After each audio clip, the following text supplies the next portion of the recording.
I assume the battery's Just too close to well, there. Yeah. Okay, welcome to the May 4th, 2022 meeting of the Historic District meeting. We've got a long agenda today, so please everybody bear with us, especially if you're on the tail end of this thing. I would like to say the board's actions in these matters have been deemed to be quasi-judicial in nature.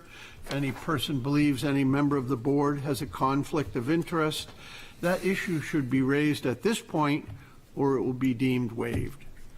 Okay, I want to introduce our members here. At the end, we have Heinz Sock Sherbert. Good How evening. are you? We normally have Dan Brown, who I know is going to be walking in, Dr. Brown, any second now. And then we have Martin Ryan Good evening. and Reagan Rudig, Good evening. planner Nick Cracknell. Good evening. Our council rep is Rick Blaylock Good evening. and Margot Doring, Hello. David Adams, Good evening. Karen Bouffard, Good evening. and I'm John Wyckoff. So we're going to get going here. The first order of business is our approval of minutes. So we have April 6th and April 13th. Would somebody like a motion, or does anybody have any? Move to approve. I'll second. All those in favor? Aye. Yes, all right. So we've gone through that. Now administrative approvals. And Nick usually reads these. Okay, we have 6 tonight. Maybe before I go through them, does anybody want to announce a recusal or a pullout of any of the 6? Otherwise, I'll start at 60 Penn Hollow and work my way down. Mr. Chairman, I'd like to recuse myself from the Penn Hollow project in as much as I wasn't part of its approval. I have very little basis to judge any of the changes that are taking place. That's, oh, well, That's all right. yeah, that's all right. Yeah, We've certainly. got enough people, right? Yeah, we have enough people. Thank you, sir. All right. So why don't I do 60 Penn Hollow first, David, and then we can still go right through them. Does that work, John? That's fine, and I would say that, Karen, you should vote on this, Okay. since you're sitting next to him. He's going to nudge you a little. All right, just going to pull it up here. That's never happened. All right, what the applicant is seeking for 60 Penn Hollow is a number of revisions to the previously approved project. There are 5 or 6 items that are called out in the images that were presented in the plans. They're clouded. They're removing the clouds on the plans indicate the changes. They're removing and adjusting some of the solar panels per the fire department requirements for circulation on the roof. So all the drawings look like the one on the screen with the clouds there in red showing the particular portion of the building where they're changing the design. They're adding exhaust fans, some ducts. This is as the mechanicals get finalized for the interior of the program space. There's a fireplace flue, gas meters, some door changes and window heads, and they're adding some AC units. The lion's share of these changes will not be visible from the street. Obviously, the door and window head changes will be.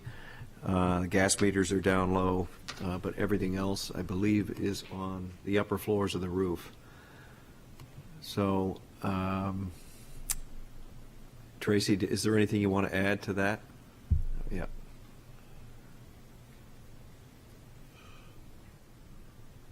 Good evening, Tracy Kozak. I just want to clarify that there are only 2 changes, which is we're removing 4 solar panels, and that's so that the fire department has access to cut holes in the roof to let smoke out in the event of a fire.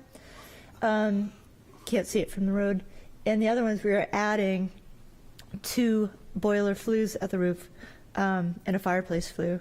The other equipment, air conditioners and whatnot, were the previously approved. So that was a few months ago. The drawings, each on the bottom in red, will say previously approved or proposed. And so the changes I mentioned, removing the solar panels and the flues, are proposed. So that's what was approved last time. I That's see. not what we're here for tonight.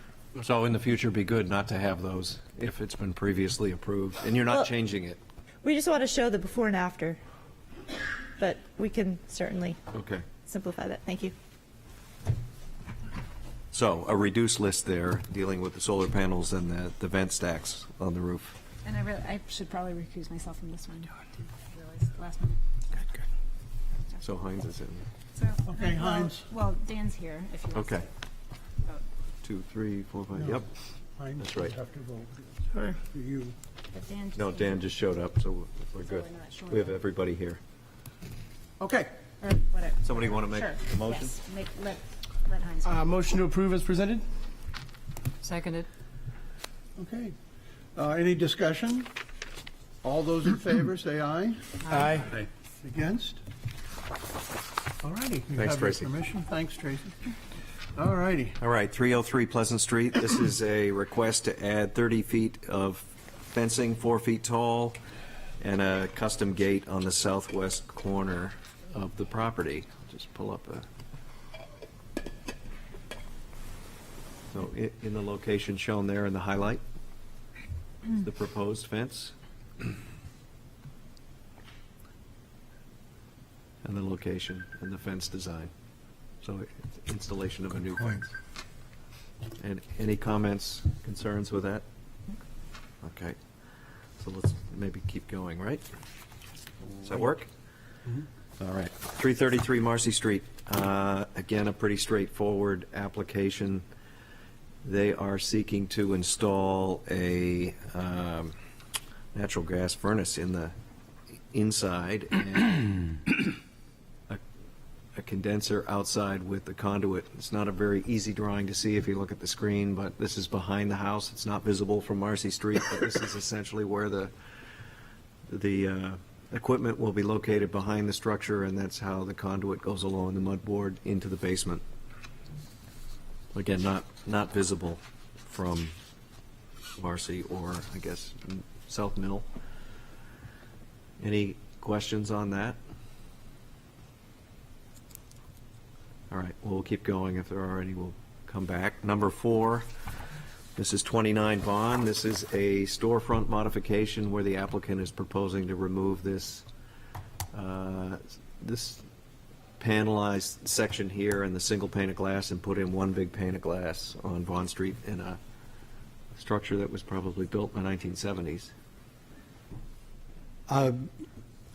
Mr. Cracknell, I'm assuming, just looking at the photograph and the lines that are put on it, that they're proposing to put a window in the same size as the window on the other side of the door? One would think so, but I don't know for sure. Will one just think that, or will that one actually see that? If that's what you want, I think we should specify that, if that's the more appropriate, which it seems like it would be. Let's get the symmetry. Good question. I'm a sucker for symmetry. I don't know about anyone So else. Oh, perfect. Joni Dickinson, it's going to be her space. That's a different business, but they'll be comparable in size. I think they're the same square footage, but it'll just be a full pane of glass, similar to, I think it's Lovebird Donuts that's going into that space. So they'll match. As far as I know, I mean, I don't know proportionally if the storefronts are exactly the same all up and down Bond Street, but they'll look the same. I don't know if they're inches off or not, but. How about substantially matching? Yeah. Just to have a little wiggle room? Certainly better than what's there, as far as matching goes. Yes. All right, yeah, it'll be close with that Thank you. kind of language. Yep, thank you. Okay, so that'll be a stipulation. Okay. Coming. All right, number 5, we are talking about 17 South Street, and this is a request for replacement of a fence. It's a very similar design, but not the same. The existing fence has no posts and caps, as shown on the image on the screen, and the proposed fence does have posts and caps. Otherwise, it's a similar fence. Okay. All right. Well, the last one is 414 State Street. This one's a little trickier. I know it says recommended approval, but it's again that, I'm going to try and turn this. Yeah, what's going on here? Just drawing on a napkin or something Right. here. What is this? So this structure here on State Street, let me zoom out, is proposing to add the mini split and the chase, or the conduit up the side of the building, not in the most inconspicuous space, but I think what they're trying to do is mirror the fire escape that's shown further down the building wall between the two windows. They are proposing, this is it again, I keep turning these drawings, but let me turn it again. There. So it's going up to this location. This is the fire escape here, inside that channel. And they are proposing, I believe, to paint it a different color than the siding. No, it's Does a it say that? factory color, it's, Right. but they could. Brown paint it. on red building, so I mean, normally it would be painted to match rather than, Right. I think we should require that.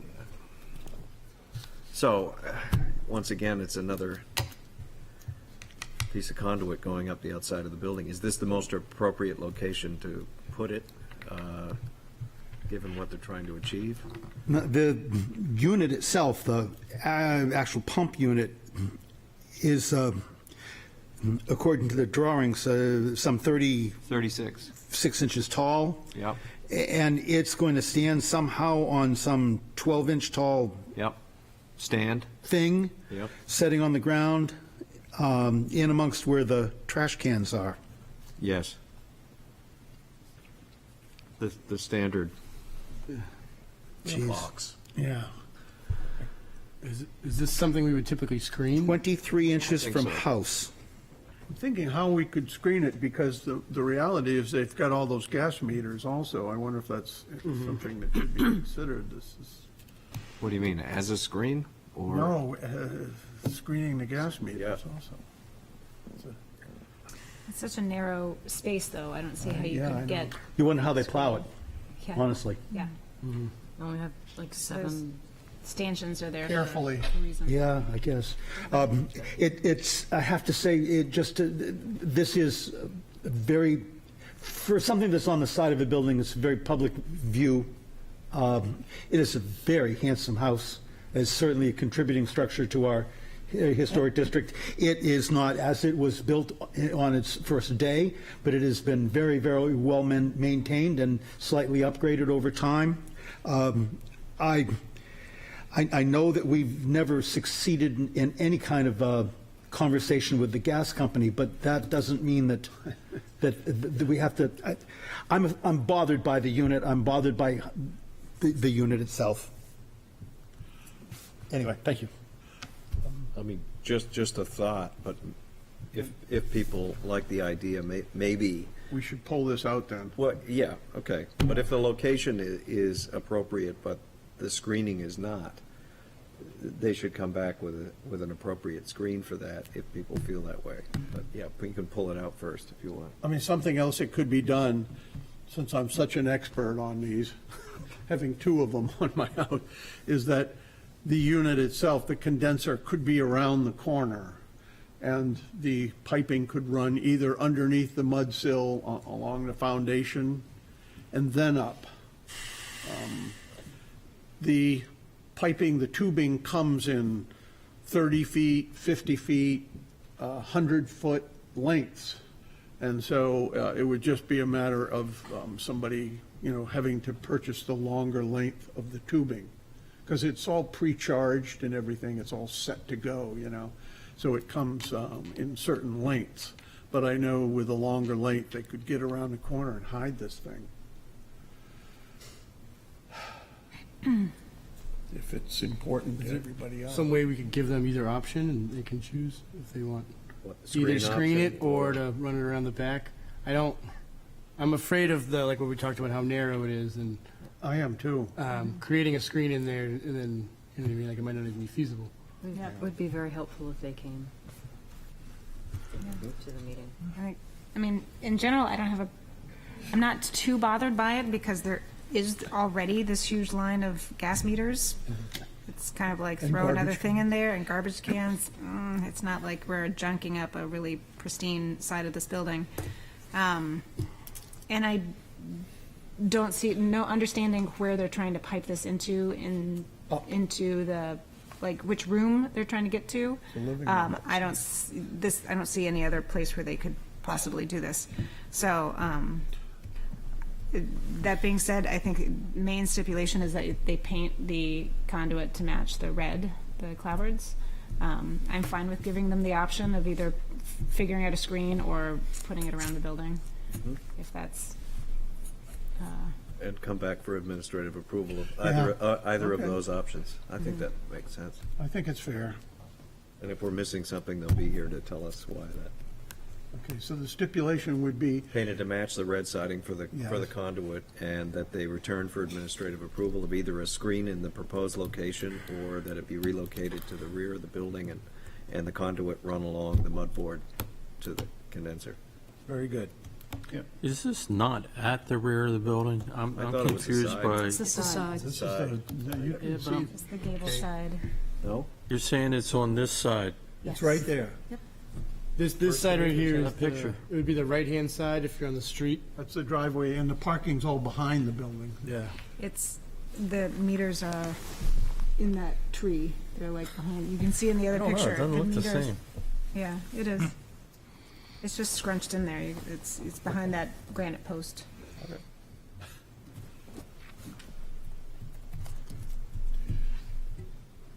Okay, so we have a stipulation for that one. Would somebody like to make a motion for these, for 2, 3, 4, 5, and 6?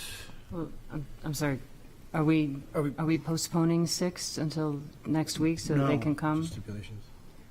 Just with the stipulations. You can approve it with the Oh. stipulation, they're not going to be able to do the installation. We've already postponed it once, hoping that they would Come? come. Yeah.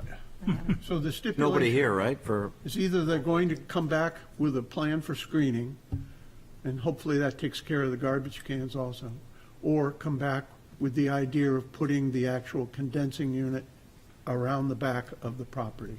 Okay. That's the stipulation. So moved? Second? Okay, all those in favor? Aye. Chair votes aye. No, Against. and one no. Others against. And one no. Martin, I that- don't feel we have enough to approve the last one. Oh, okay. All righty. So that's Gas it. meters may not have been installed yet when that photograph was Okay, taken. that's confusing. That's my guess. Yeah. Look right in now, there. so. The A lot of gas the Google meters, photos are old. Yeah. the gas meters has happened across the city in the last 3 or 4 years. All right. You know, because, it was really nice at one time, the gas meters were all hidden in the basement. Right. And then all of a sudden, there was somebody outside my house and, putting in these metal pipes and all this stuff. And I guess the real problem is in the south end. Against your will. All right. Yeah. Against your will, basically, yeah. So, we're going to move on to public hearings. Old business.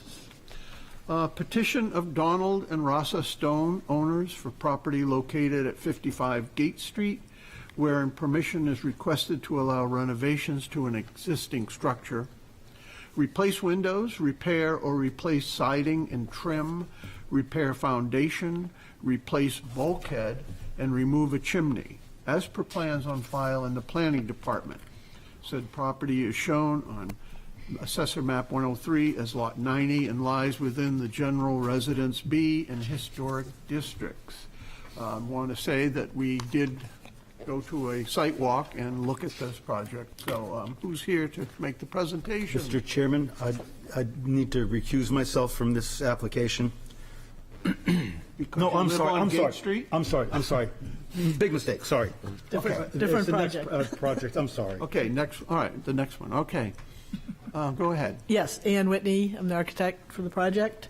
Before I start, I'm just going to hand out one of the issues that had come up at the last meeting was a surround for the triple door on the east side, and I just have a detail of that.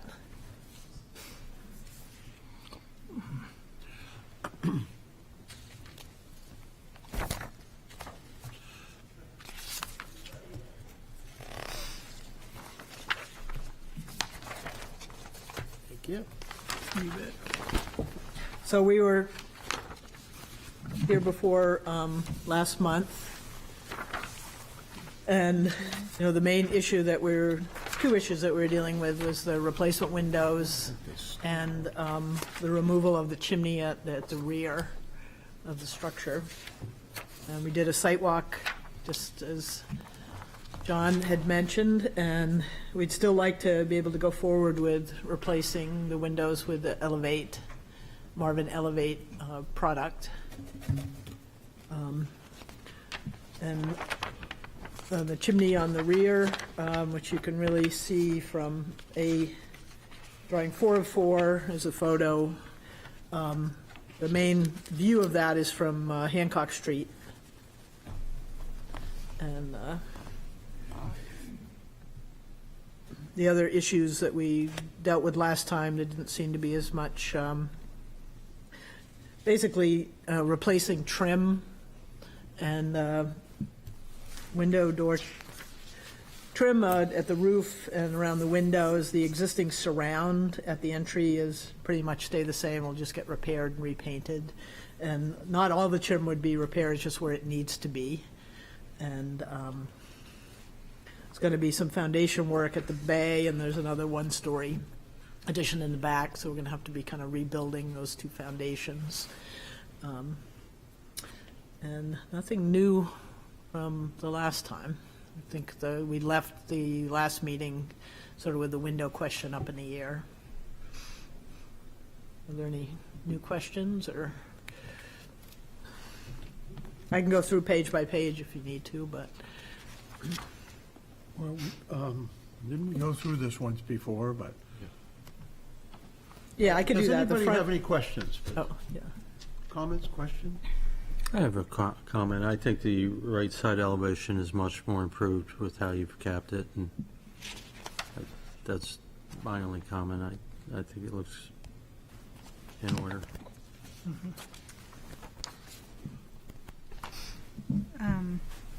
My only question, where are the E windows, the little awning windows, are those?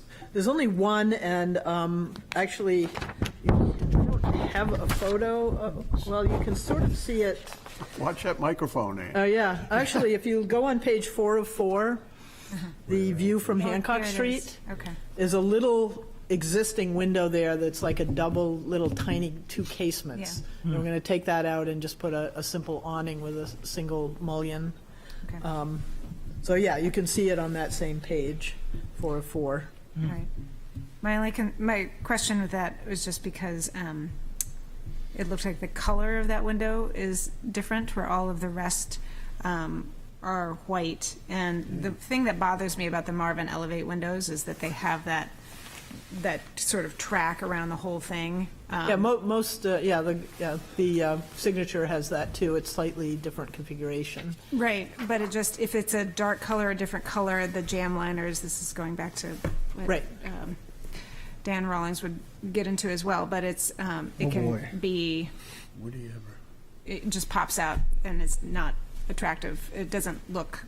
Talking about the jam liner or the? Yeah. Yeah. So, And if we were doing stone white and we do the white jam liner, then Right. it's gonna, yeah, then that will be fine. If it's a dark window, sometimes it does that. But that's a tiny window that can't be seen, so I'm not concerned about that. So, we went back and forth on choosing a color, but I think given this location and that it, to stay with the white, the stone white, it makes it simpler, makes the windows pump out a little bit, and it gives you a lot more choice on all the other color. Yep. Well, Color for the body of the clapboards and things. Yeah, so I would just hope that you'd keep the trim. Trim color the same as the window color. Right. Yeah. so I have a question, Ann. We have half screens on these windows. I don't We can. see it. I don't. Yeah, I didn't note that. Okay. Then that's a stipulation? Yep. Because it's standard. Also, are you replacing all of the window trim? Is that what you have? I think we're going to need to. It's in pretty poor condition. In order to get the So- windows out, I think we can install them from the outside in and not have to. This band that's around the windows is not your average band, I don't think. It looks not. to be at least 2 inches or Yeah, it's a big, Yep. big chunky molding. 2 1/4. And we may have to get that made up. Yes, yeah. A lot of times we'll make up band mold anyway, just because we don't want it to be out of pine. So there's certain milling companies. Place up in Dover, you mean? That Selectwood does a lot of that, and we can do it out of cedar or mahogany, and Okay, those are, then that would be a stipulation also, I would think, if everybody feels. match the band. Yeah. Yeah. I Say mean, it they're- again? Was that matching the band? Yes, matching the window, On the window trim. on the window trim. I mean, I think it's probably understood as if, that you're replacing everything in kind, so it's. Yes. We can point that out as being Yeah, okay. different. Yeah. Okay, unless we have some more questions or comments, I'm going to open this up to the public if anybody would like to make comments about this little project on Gate Street.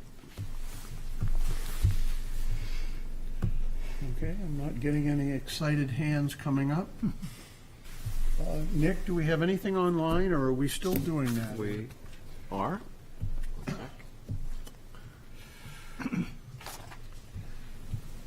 There's nobody with their hand up? Nobody with their hand up. Okay, so I'm going to close this public hearing, and I look for a motion.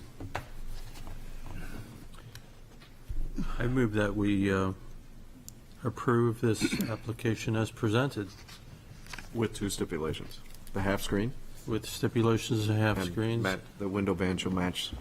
Reagan let me use her cheat sheet. Yeah. I'll second that motion while he's coming up with the rationale. It preserves the integrity of the district and is consistent with the special and defining characters of the surrounding properties. Okay. I would just like to say, I was in the basement and noticed the age of the house, and was thinking this might be a home that would benefit from 6/6 windows, but obviously I was in the basement and it was raining, and when looking at the house, it's something that in 1870 or 1880, somebody made a Victorian out of this home, and there's no getting around it. And so I think these windows are appropriate, and I support it. Okay, all those in favor, say aye. Aye. And against? There you have it. All righty? All righty then. Get to the sign yet. Never got to the sign part. Oh, okay, all righty. This is a petition of 531 Islington Street, Portsmouth LLC owner for property located at 531 Islington Street, Dunkin' Donuts, wherein permission is requested to allow renovations to an existing structure, new signage, siding, and other exterior improvements as per plans on file in the planning department. Said property is shown on Assessor Map 157 as Lot 5, lies within the Character District 4-L2 and Historic Districts. Who is here? Good evening, Mr. Chair, members of the Commission. My name is Sharon Summers. I'm an attorney with Donahue, Tucker, and Chandela, and I'm here tonight representing the Salima family as the applicant to this proposal. This Dunkin' Donuts, as I'm sure you know, has been in the current site since, I believe, the mid-'90s, if I'm remembering correctly. And it is now time, in conjunction with the normal franchise methodology, to spruce it up a little bit and do some maintenance and just bring it more up to date. And so that's the intent behind these minor revisions that we're proposing.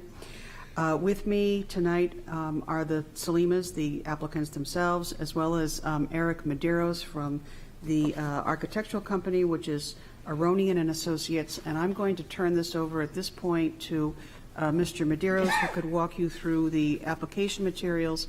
I know that this was scheduled to be heard in April, but through some miscommunication, we weren't here, so we'd like to present this to you tonight, answer any questions which you may have, and then hopefully get approval tonight.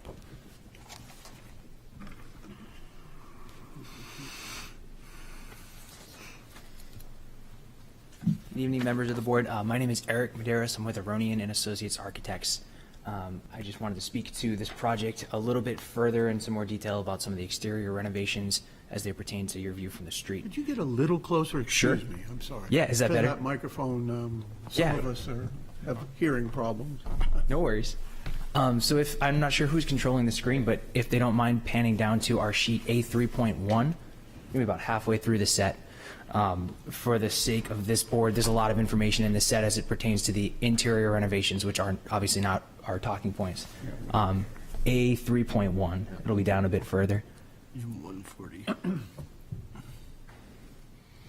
3.1? Yes, please. Right.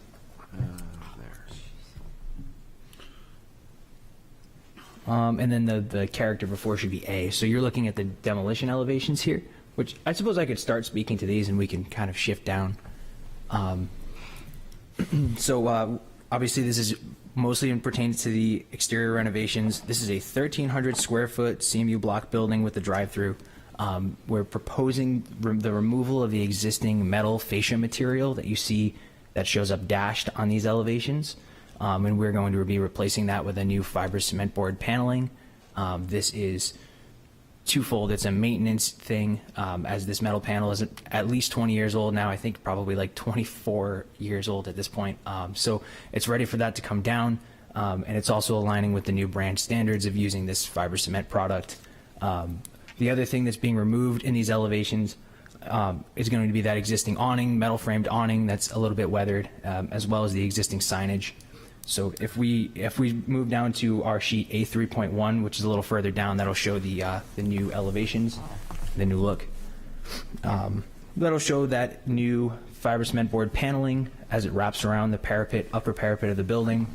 It'll show the existing block to remain and just be painted a fresh color. It's a new gray color, Sherwin-Williams Gauntlet Gray. You'll see the new drive-through canopy being added in place of the old awning. It's just a new Dunkin' Standard sort of look. It has down lighting inside of it. And then there's new strip lights being added to the existing accent band that runs around the building. That band is just being painted orange, just a fresh coat, basically, in terms of what's there. Would you go over that again? What? Sure. Did you say strip lighting is that going to be added? That's existing. It's being replaced with current new LED lighting just to brighten it up. Oh. So it's all on, if you look at you're probably familiar with this building type, but there's, the band kind of pops out from the building and there's a strip light that runs underneath it. So that's what those dashed lines are. It's just us replacing those light fixtures with new light fixtures, LED.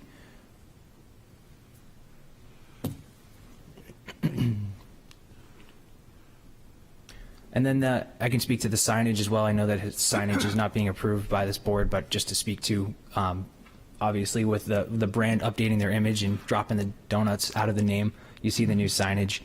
So their signs are being refaced. The one that's on the front of the building is being refaced. And then the other signs are being replaced with new channel letter signs. Those are internally illuminated. And then below we add the locality signage. So you'll see the Portsmouth Runs on Dunkin' kind of logo as well. Could I also ask you, are these signs internally lit? They are. That is something that we have in our book that, Guidelines. Do you know whether you need zoning relief for any of the sign changes? Sharon may be able to speak to that more confidently than I can, but I was under the assumption from our code research that and we do have existing internally illuminated signs, but I was under the assumption from our code research that we were able to use internally illuminated signage here. I'm not sure that's the case. Sharon might be able to enlighten me on that, but certainly if Not you're in the going to remove what's there and replace it, normally it comes into compliance rather than it's vested or grandfathered.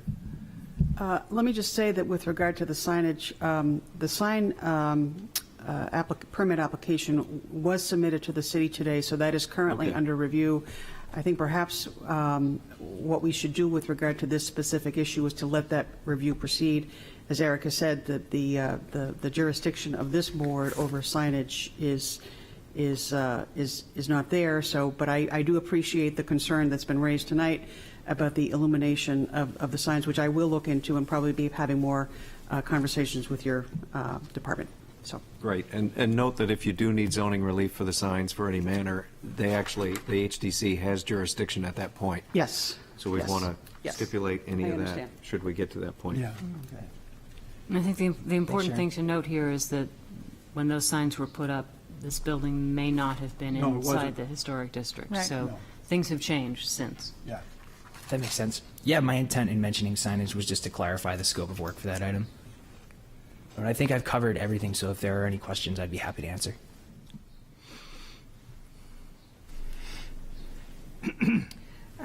Nick, can you go forward to the colored renderings? Further down, huh? Yeah, Sorry, which number? A3.3.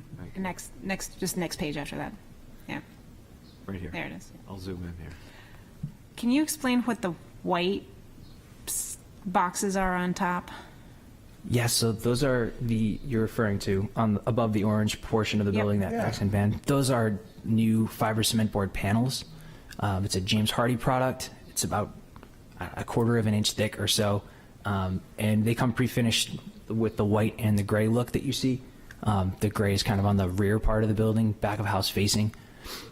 So those are just being installed on the existing substrate. We're removing the existing ATAS ATAS metal panels that are on the building from 20 plus years ago. So you're just leaving them white? They're just white? They will be white on the front, like the public-facing part of the building, and I think that's a Dunkin' brand standard for their new design guidelines. And then the rear of the building, they'll be that gray color that the body of the building is. It'll match. Okay. White, why are they white? Can I ask you a question? Yeah. What did you do with this new facelift to try and relate to our historic district? So from our perspective, we approached this based on all the Dunkin' guidelines for their typical remodel work. And actually, I wasn't aware of the fact that this was in a historic zone while we worked through the construction drawing set. This came up a little bit afterwards. So, nothing. So you're correct. Is this just, do you just adapt these? Do you do a lot of Dunkin' Donuts work and adapt these Our firm does. to their corporate? Mm-hmm. Yeah. So what you see reflected here are really the corporate guidelines to follow for the Yeah. typical remodel of a building that looks like this. We have guidelines too. Mhm. Yeah. Understandable. And I'm all for it. This happens to be my specific position at this point. we would prefer that the design of this be a little, at least nod to the historic district a little bit. I mean, these are construction drawings. Has this gone out to bid already? I would let the owner and owner's representative speak to that. I believe so. Yes, it has. I mean, Yeah. well, like a speed bump in a way, I guess. I don't think of it that way personally. I completely agree and I know. understand these I boards. So I understand. I just, to me, the architecture doesn't really do anything to suggest it's in the historic district. I know it's a lot of it's in-kind replacement. It's just, I really wish some gestures would be made to make this a little more, right now, it's kind of a blight on our historic district, and I understand where you're at. I understand, this wasn't, when this was built, it wasn't in the historic district, but, maybe at some point, there could be a little more, a design that's a little more,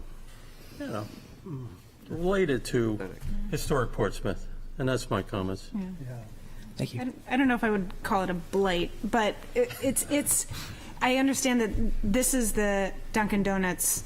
It's their thing. We dealt with a similar situation with a business downtown. CVS. No, I'm thinking about Market Street downtown, where, another sort of a larger company came in and said, "This is our branding. We want to put this in," and we said, "Well, that's sort of the tail wagging the dog, because we have to." We understand that this is your branding for Dunkin' Donuts, but we're here to make sure that all the changes will fit in and will relate and be sympathetic to the historic district. And this isn't necessarily a super historic building, but there could be some nod, like some natural materials or something in there that might blend it in, that might give it a little bit of a better fit into what we have in our guidelines. So otherwise, this just really pops out and has no relationship to any of the historic buildings or things around it. Yeah, I agree. I would definitely argue that it, in its current existing condition, that's currently what it's doing. It's Right. popping out that way. So we would love to see it Yeah. improved a little bit. Before we continue on, then, is there anybody on this side that's feeling, in general, as we're getting over here?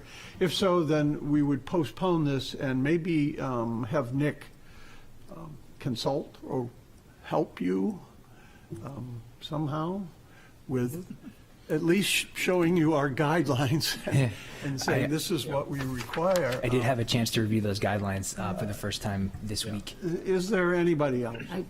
Go ahead. Just as a business owner in the historic district, I find it a little, I don't know, the fact that you just ignore all of our guidelines and just do what you want is not how we operate. Was not my intent. Yeah, just that's what, clearly you said, you know what I mean, our guidelines were not looked at when these plans were made. So in that respect, I see not much respect. But yeah, I think it would be smart to go back to the drawing board and look at the guidelines. I would just note that the bank building to the right, the People's Bank, they did a new trim that made, it didn't change the whole building, but they put that crown molding up. Crown molding and around the whole it moved the building from this era to something that actually had a relationship to some of the other architecture in the buildings next door. So I think if you go to the neighborhood, take a look at what they did, take a look at the buildings that are all around you, and you may find some way to adapt some of the Dunkin' Donuts guidelines using some of the, because there are some Dunkin' Donuts that look like they're in old buildings, and there might be a way to take elements of both and bring something creative. It's not Dunkin' Donuts now, is it? It's just Dunkin'. But they have DD up here, I don't know. I believe overall it is Dunkin' Donuts. But Oh, it is still is Dunkin' The Donuts? logo itself is just Dunkin'. I don't work for the brand. Yeah, I'm just saying that I'm thinking that we already have had 5 or 6 opinions, which definitely puts us in the negative if we were to take a vote. We would like you to come back. We would like to work with you. We certainly don't want to be negative. But, you know, we feel that this building doesn't meet our guidelines. And so we would like, I think what we're going to do, just to make it better for you, is to postpone this until, continue it until next month, or?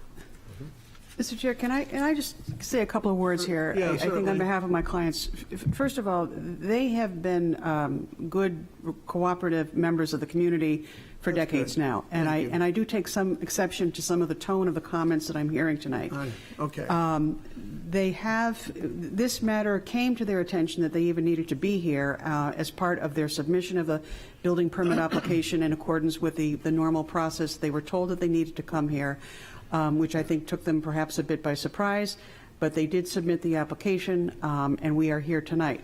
We certainly appreciate the comments that we are hearing, and we'll be happy to work with Nick to try to come up with some, as I think it was described, a nod towards the fact that it is now in the historic district, whereas it wasn't when this was first created. But to suggest that we are somehow blatantly ignoring the guidelines, I think is a bit misplaced. Excuse So- me, but I don't think that we suggested that. Okay. Okay, if we did, we apologize. We need to continue this, And that's fine, and we will do that. We will do Thank you for your that. comments also. Thank you. All righty? Thank you. We need a vote on this continuation. I would also say you don't need to have as much detail on the inside of the building Just for your application. for your application. We're primarily It's okay. concerned with the outside. Thank you. Vote for a continuing? So moved? I'll second. All righty. To the next month. Yeah. To Well, next one. next month, yeah. Unless that's too And early. it'll just, No, we'll work. it'll keep going. It'll be okay. Yeah. Okay, all those in favor? Aye. And against? Okay, so we have a continuance. Thank you. Thank So you. reach out to me tomorrow or the next day, and we'll set up an appointment, okay? Okay. Mr. Chairman, having refreshed my view of this thing, this is the application that I'm recusing myself Okay, from. Thank you very all much. righty, Certainly. And Karen? Yes. All right. So this is the petition of the Nurbone Family Revocable Trust owner for property located at 189 Gate Street, wherein permission is requested to allow new construction to an existing structure, construct new addition to an existing garage. As per plans on file in the planning department, said property is shown on Assessor Map 103 as Lot 6, lies within the General Residence B and Historic District. Who's here to present this? Good evening, Ann Whitney here again. Here again. I'm just, before I start, I've got some letters paperwork. of support. I just made one copy, and they're kind of all bundled together. You might have already had them in your packet, but we've gone through plenty. Probably best to give them to Nick. You can just pass them around to Nick.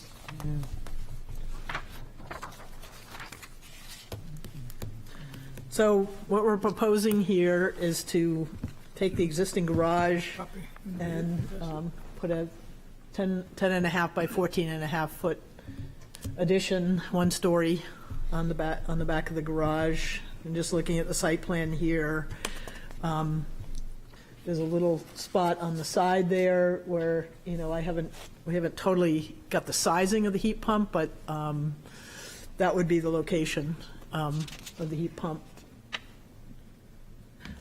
And what is the original submission? Is this like had gone through zoning or something first? Yeah, we went through zoning, and then we had to get a conditional use permit for the garden cottage. Yeah. And then originally, that original submission, we actually started with a bigger addition with a deck, and then we got some pushback from the neighbors, so we shifted the building over. I had it centered, and I shifted it over and reduced the size and got rid of the deck. Okay. That's So- great. I was just So confused. this is the same plan I did for the conditional use permit, the site plan. I didn't change that. Thanks. You go to the second page. Got some photo of, existing conditions. It's a pretty blank wall now there. It's an old structure. When I did the renovation back in '98, when we added on to the original house, and at the time, we took the roof off the old garage and made it more match the existing house, picked the pitch up, and redid that. It's a very old stone foundation on this. So going through the drawings on the front elevation, we're getting rid of the garage doors, putting a single door and a couple of small awning windows, one in the attic, which is just going to be storage, and small bathroom window on that side. The existing garage has got lace corners, so there's no real, the trim we're going to just be matching. So that left side elevation, we're going to be building this just on posts. I have any of the plumbing and stuff is going to be happening in the existing garage. So the skirting that you can see under their existing deck, we're just going to be matching that on the addition as it sticks out at 10 and a half feet. And I'm just going to use that screening to get around the heat pump. There's a possibility that we can put the heat pump underneath the space, but if we can't, then we'd put it there. So I just wanted to have it shown. And then the rear elevation, I reduced the pitch just to keep the height down. We're trying to lessen the impact on the abutting neighbor. And I'm showing 3 double hungs, 2 2/2s, and then sort of a center window that's 3/1. The pane size is very close to the 2/2 pane size. I just thought doing a triple and making that a little bigger kind of broke up that elevation. And again, you'll see the skirting. There'll probably be an access point on that back side where we have the most headroom to get into the underneath. A couple doors out of the same material as the vertical board skirting that's around the existing deck. We're guttering, actually, if you go to the next page,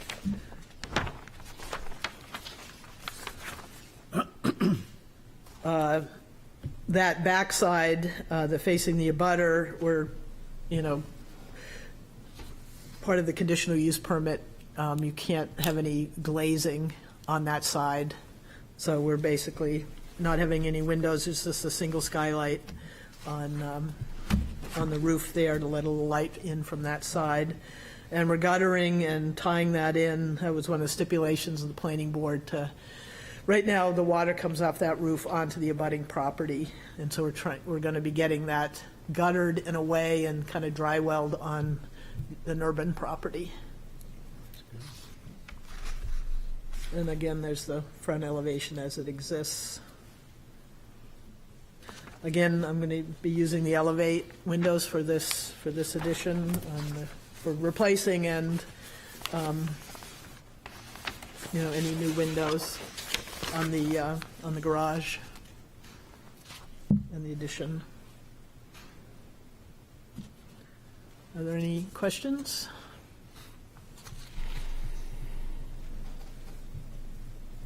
Does anyone have any comments or questions for Ann?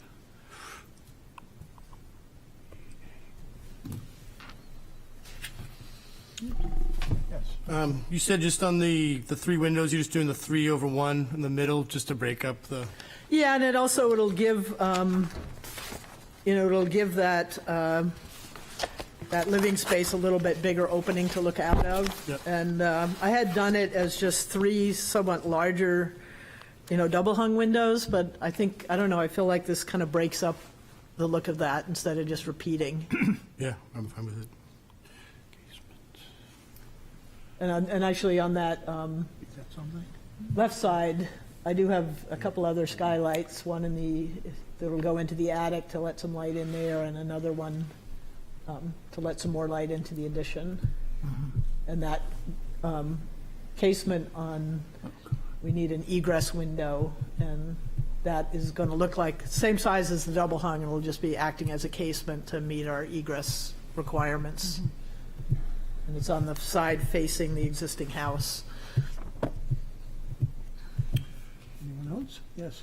And I think this is appropriate and nicely sized. The only aesthetic concern I have is looking at the view from Point of Graves.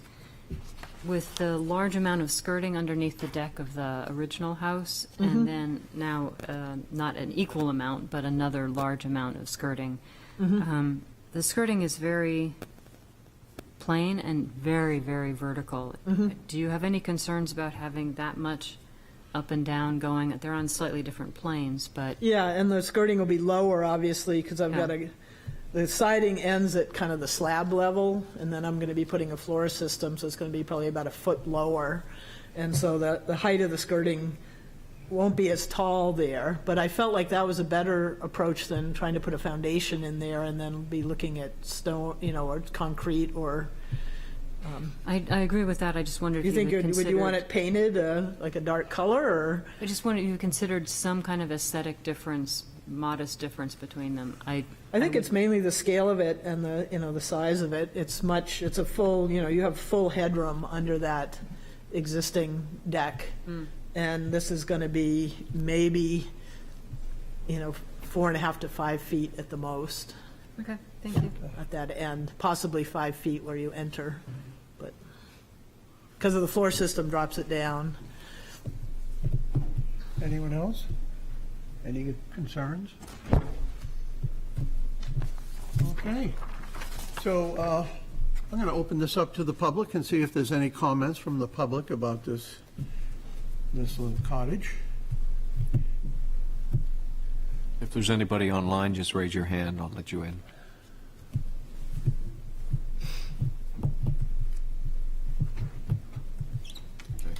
Nothing? Nope. Okay, so I'm going to close this public hearing and looking for a motion.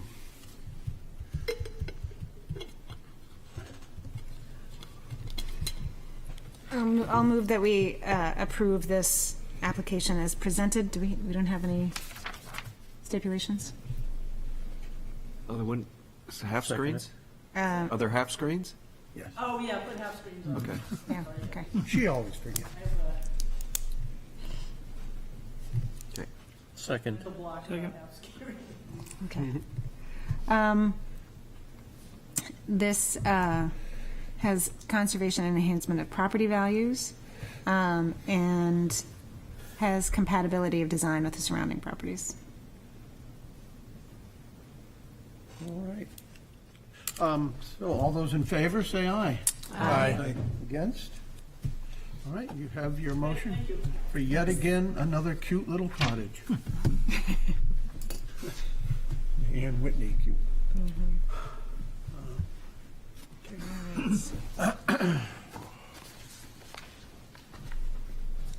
So this is Daniel Street, is that one? Mr. Chair? All right, this is new business. Karen Bouffard.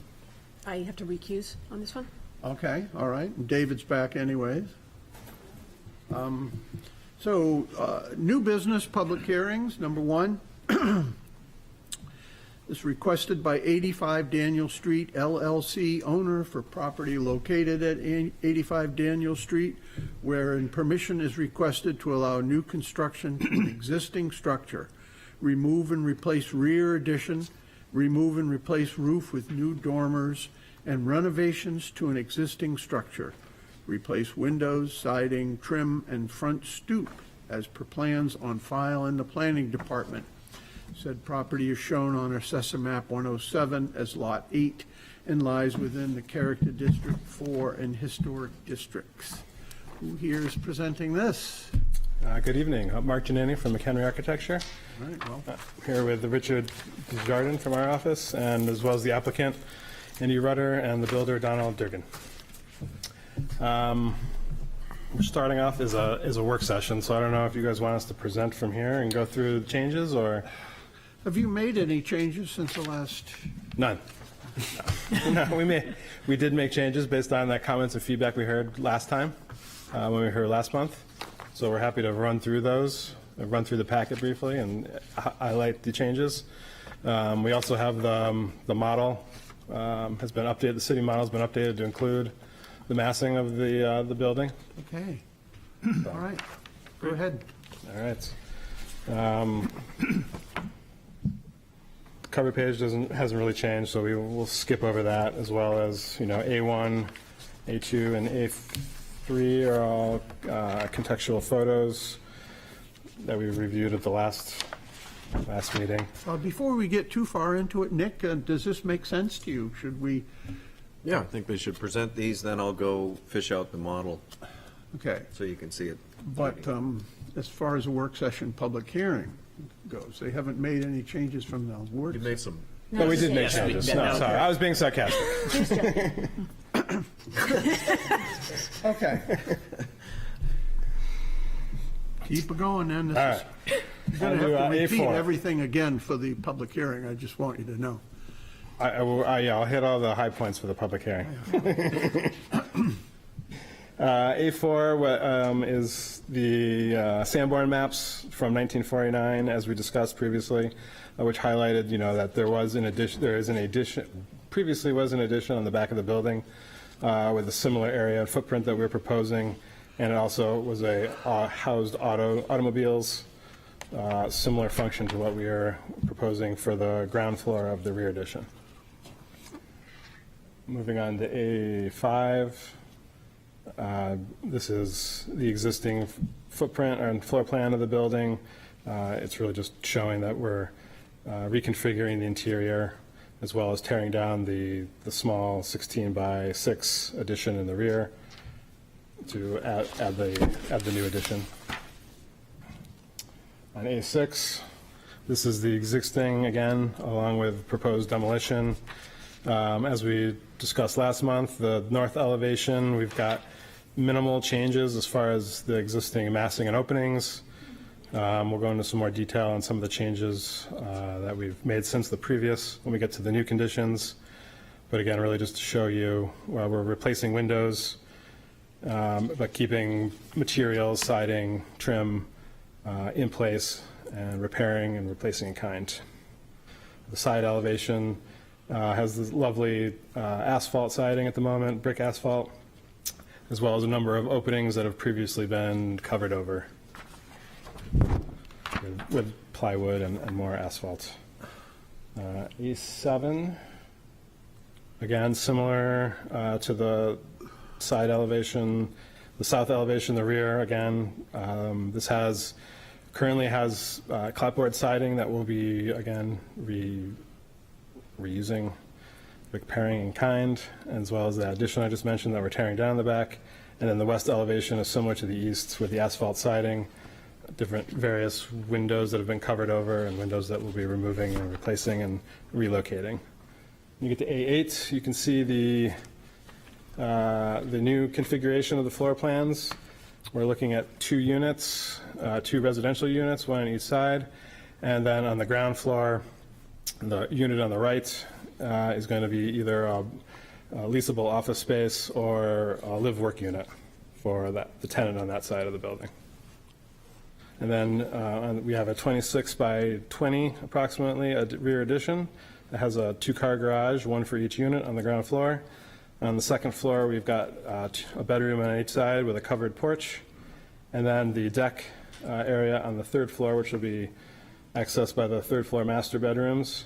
One of the things we changed here based on feedback was taking out the fin that was kind of a privacy divider between each side of the deck.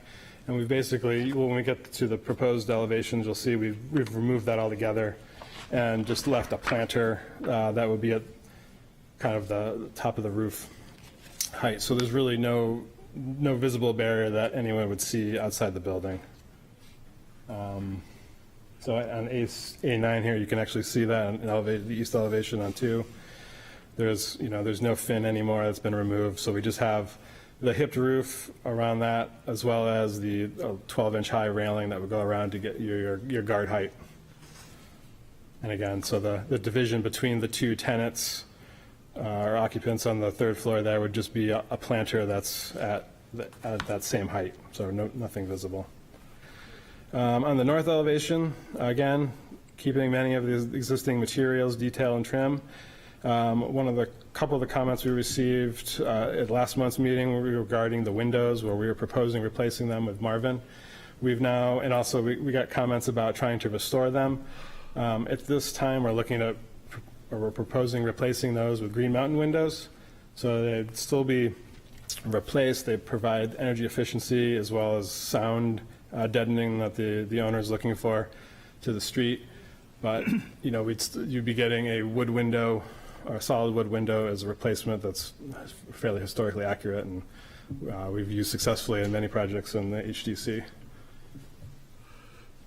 The east elevation, again, we've reduced windows from what's existing.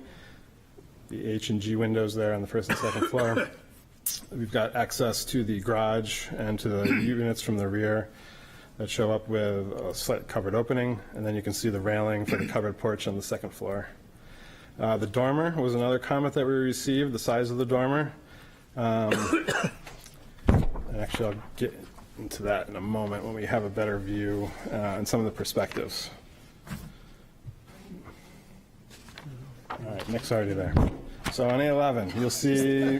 Be careful. Every time you do that. Yeah, it deafens the people around. It's a lot of noise. Well, I'm hitting that one with the paper. So I will try not to. Yeah, just be careful. So Nick's already ahead of me here. So on A11, we've got the renderings, perspectives of the existing and the proposed. One of the comments we received was if we could look at moving the face of the front, the street face of the dormer back. If it was a foot or a few feet. We did look at various options. We kind of felt that it didn't really change the view or perspective of the building and the dormer. So right now it's placed, where we had showed it to you last month. And, this perspective on the right here is standing in front of City Hall. So at, eye height. So as you can see, there's minimal visibility of the new, of the proposed dormer. That's for sale. When we get into the city model, we can look at some different views. I mean, obviously, when you're standing on the left side of Daniel Street, closest to the building, there won't ever be really visibility of it coming from either direction. When you're coming from the square across, from the same side of the street. The dormers on the west side of the building are primarily blocked by the adjacent building, which is taller. And then again, if you're further down the street towards Chapel Street, the intersection and stuff, again, it's even less visible than what we're showing here in this perspective. But we can look more at that when we get to the model. On A12, this is standing basically right across the street. So you can see, that's probably the most visible part of the dormer there from the street view and passerbyers. Let's see. A13 and A14 would be similar renderings from what we had last time, different views. A15 is a bird's eye view of the addition in the rear. Again, you can see where the fin on the third floor decks has been removed. And then when we get to A16, we have details that we've provided since the last meeting to give you a better idea of profiles of the addition roofs, the proposed dormer kind of eaves, as well as the rear entry overhangs, and also the two chimneys that we're proposing adding to the front of the building. There'd be one for above each unit that would be in a similar location to what we found was originally there in the building when it had two chimneys along the street side. Can I ask, what's the material of the actual chimney beneath the brick veneer? It would be wood framing would be the intent, and then it would be a thin brick. Yeah, with like the PVC piping underneath, or You venting? mean for the flue itself? Yeah. Yeah, the flue would be a lined metal flue because Is metal. it would just be for a gas fireplace. Okay. And the pages after that are similar to what we've proposed last month, except for the addition of the Green Mountain windows, again, for the Daniel Street side of the building. And I think beyond that, these are just additional cut sheets of products, light fixtures, railings that we had at the last meeting.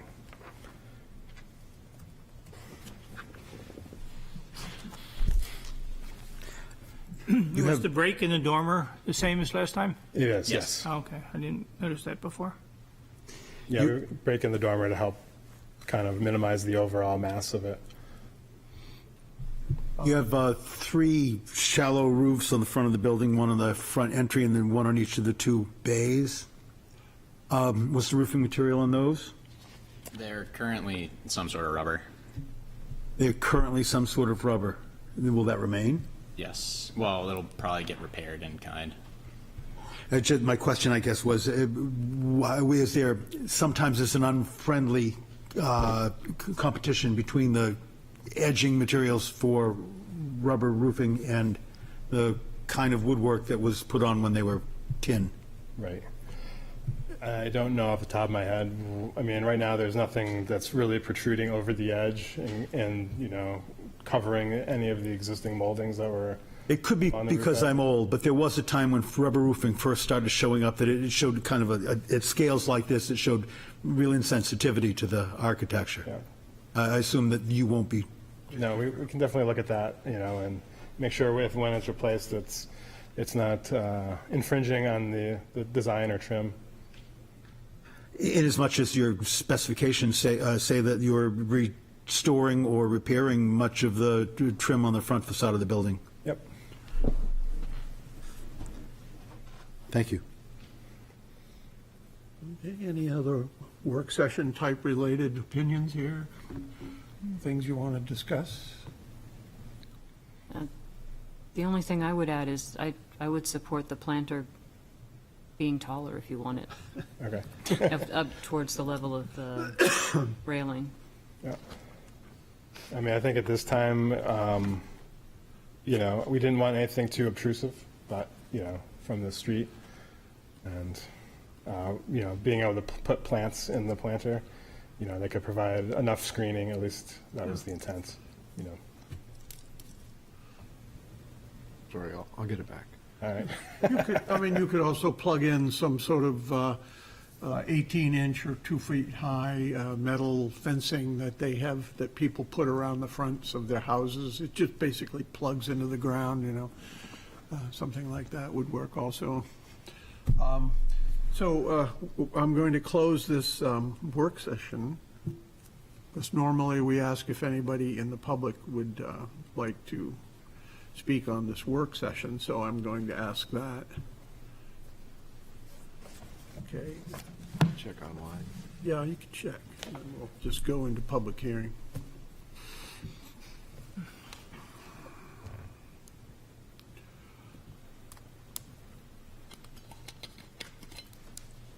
Good. No hands are up. Okay. So I don't have to read this whole thing again, do I? Did you read it to open this? Huh? Yeah. Yeah, Public I don't hearing? think so. No. And at this time, I would like to say that we did receive a letter from a Mr. Sabel, which That's would not be For a this different one. project. different project, of course. Isn't a butter, though, so. He is. Yeah. All right. Having a little trouble, but now just hit the highlights and let's have a public hearing. All right. Good evening, Mark Giannini from McHenry Architecture here on 85 Daniel Street, where we've proposed a renovation to existing structure with adding a dormers to the existing third floor, dormers on either side of east and west side elevations of the building, as well as a 26 by 20 rear addition, which will house two-car garage on the ground floor, as well as bedrooms and a covered porch on the second floor, and then an open deck for accessible on the third floor by each of the master bedrooms.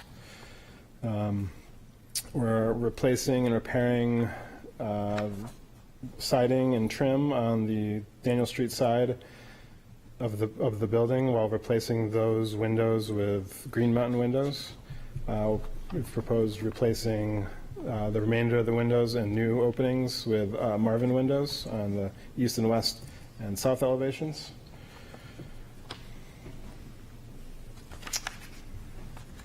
And we're happy to answer any other questions. Meanwhile, we're looking at the 3D look here, so. Nick is I haven't giving, done this for a while. he's giving us a tour. I guess one, The official one, bird's eye tour. one quick stipulation that we try to hit for each one is that the screens will be half screens. Yes, we Yes, actually we know actually- that. that is in the Great. in the window In your sheet. package. Just confirming. Oh, it is in there? Yep, it should say half screens at all windows. Great.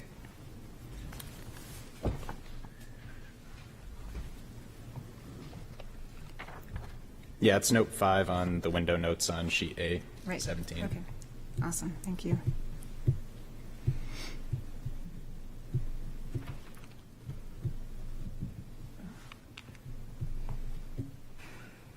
Is that back alley or through street? No. It's not a through street, no, it's a dead end. Okay, I was trying to figure out what that was. Oh, no. No, it's mostly just our residents in that area have access to it. And then just another little picky question is, with the Green Mountain windows, the wood windows that are on the front, those will be field painted? Yes. And same with the garage doors in the back. So they won't have their shiny finish. I don't know if you're planning to field paint those or... It is a fiberglass door. On the back? Yep. Oh my gosh, where's the... I don't know. Oh, the garage doors? Yeah, It is type B. It's an aluminum factory just finish. the overhead garage doors. Yeah, I mean, we were looking at a factory finish, but Yeah, down the street looking up. You haven't As, presented I it. guess, yeah, as long as I can't zoom in enough, like the photo isn't good enough. If it doesn't have like a faux wood grain to it, then it's fine. Like if it's flat, that's okay. I but- don't believe it has a faux Great. wood grain to it. Great, thank you.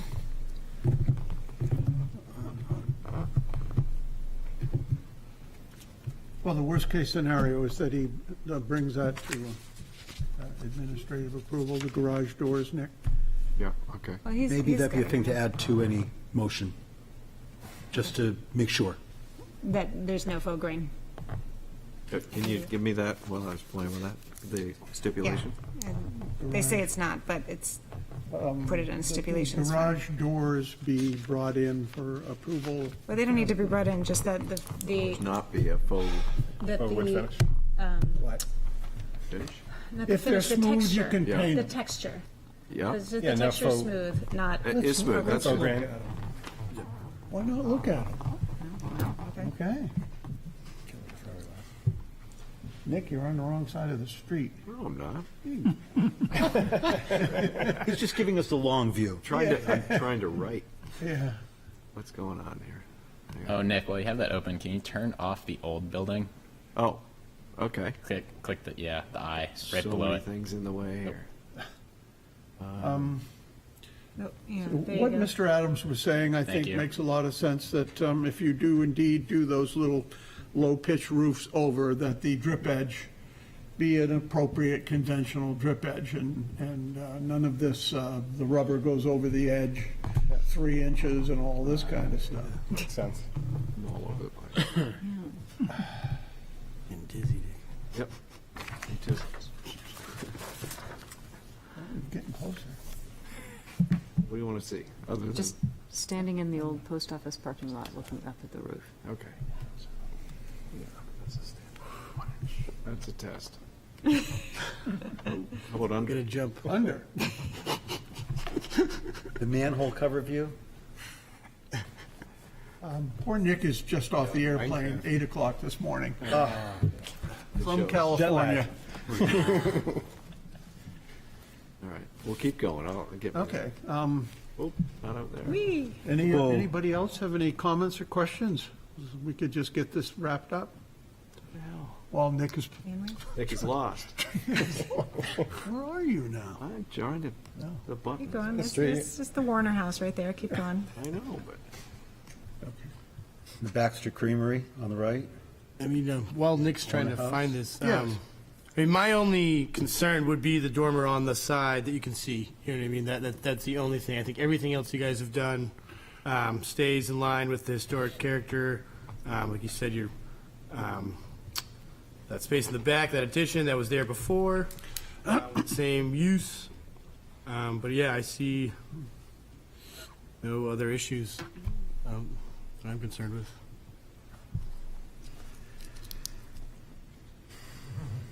Okay, so is there anybody in the public that would like to speak about this project? now I gotta go back. Very quiet evening as far as the public goes. Don't push it.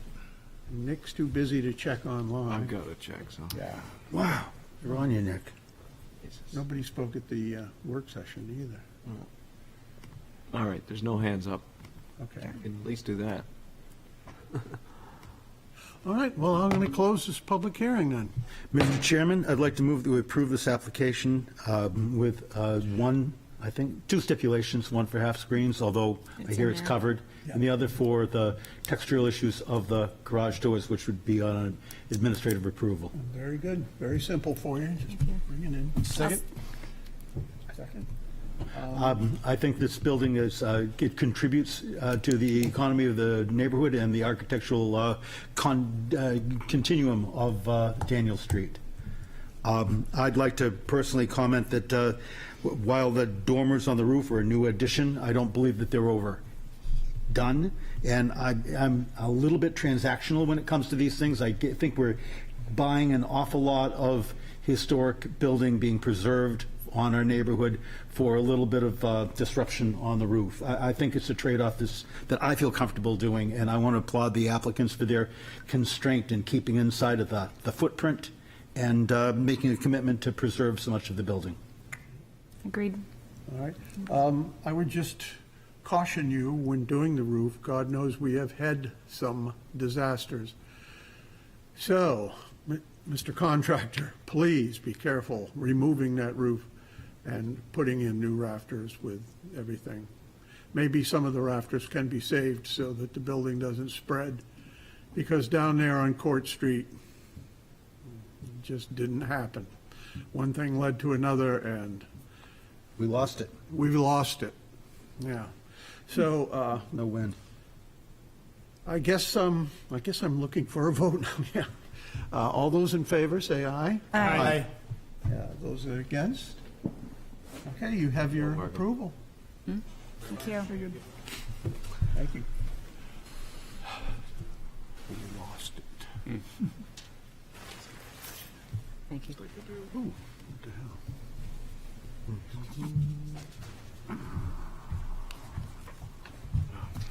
is this one anyway?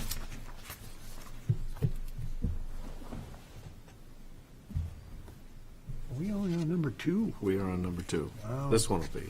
We were flying through this stuff. Yeah, we were.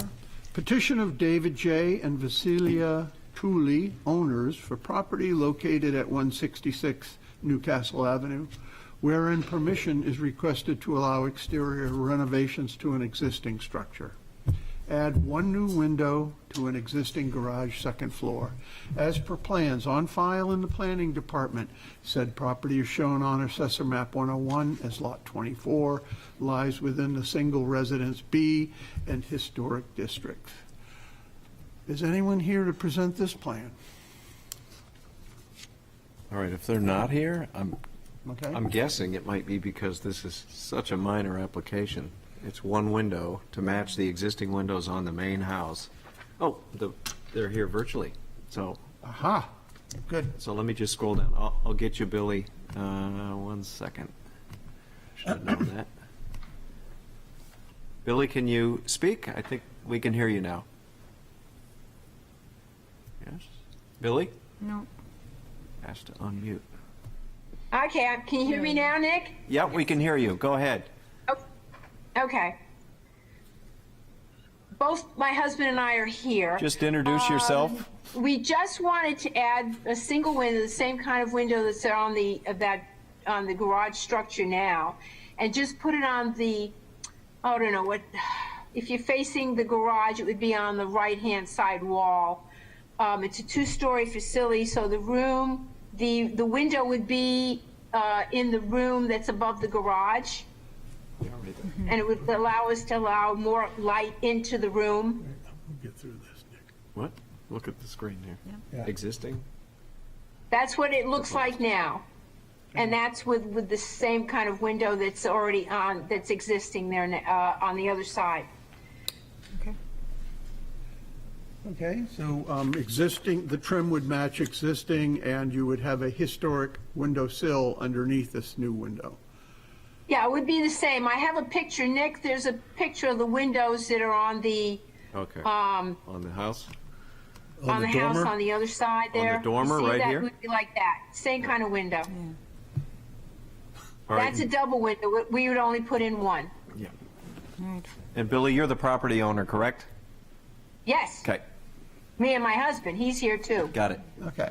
Just for the minutes. Okay, very good. This is very simple. Does anybody have any questions for the homeowners? Okay, is there anybody in the public that would like to speak about this project?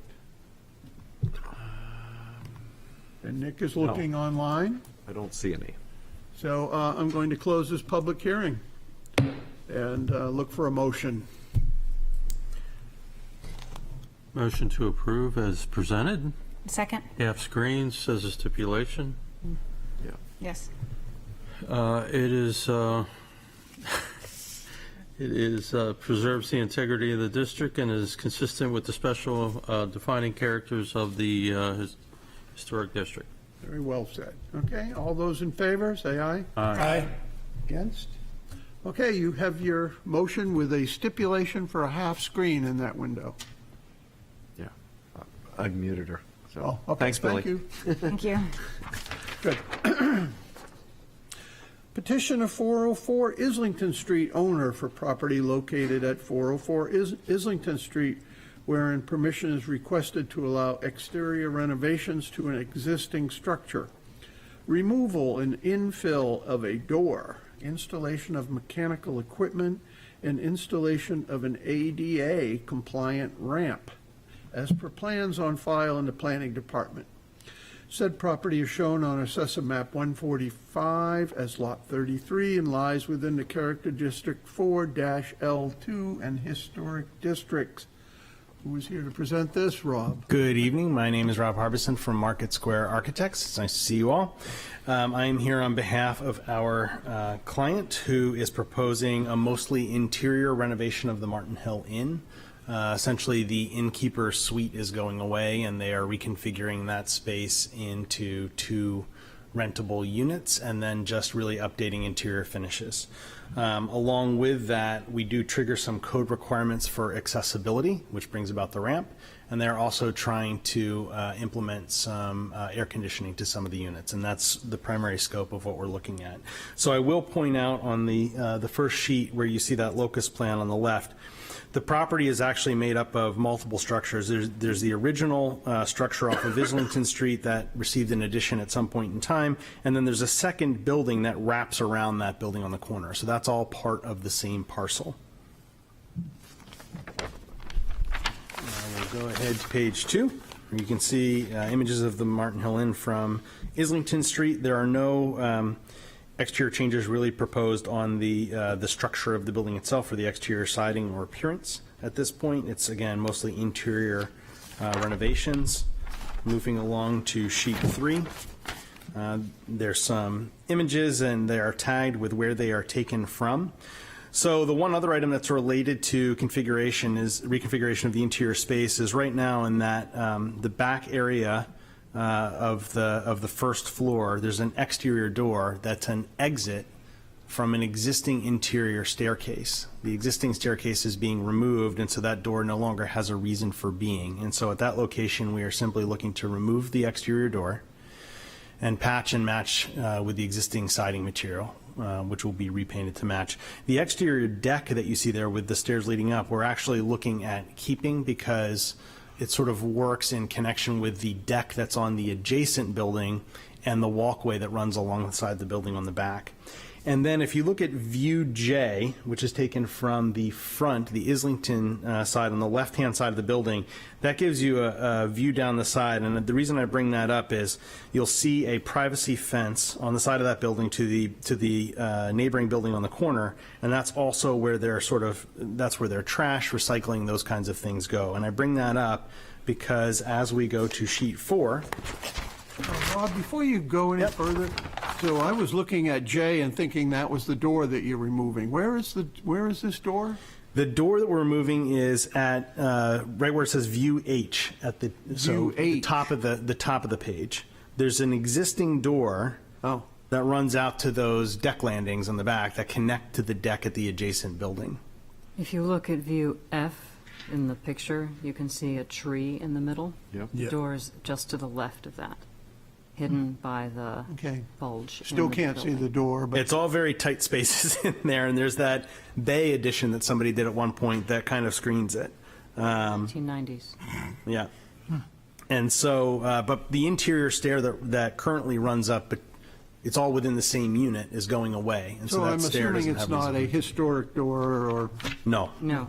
No, it was added much later. All right, so keep it going. And the reason I brought up View J is because it's that side of the building where the mechanical units are being proposed, which would be mounted to the side of the building. So they're on the side where we have that privacy fence to the neighbor and where there's that trash recycling, and then one of them is going back adjacent to where that existing door is being removed, where it will be partially screened by that existing deck railing. So it's those 3 locations on the left side of the building.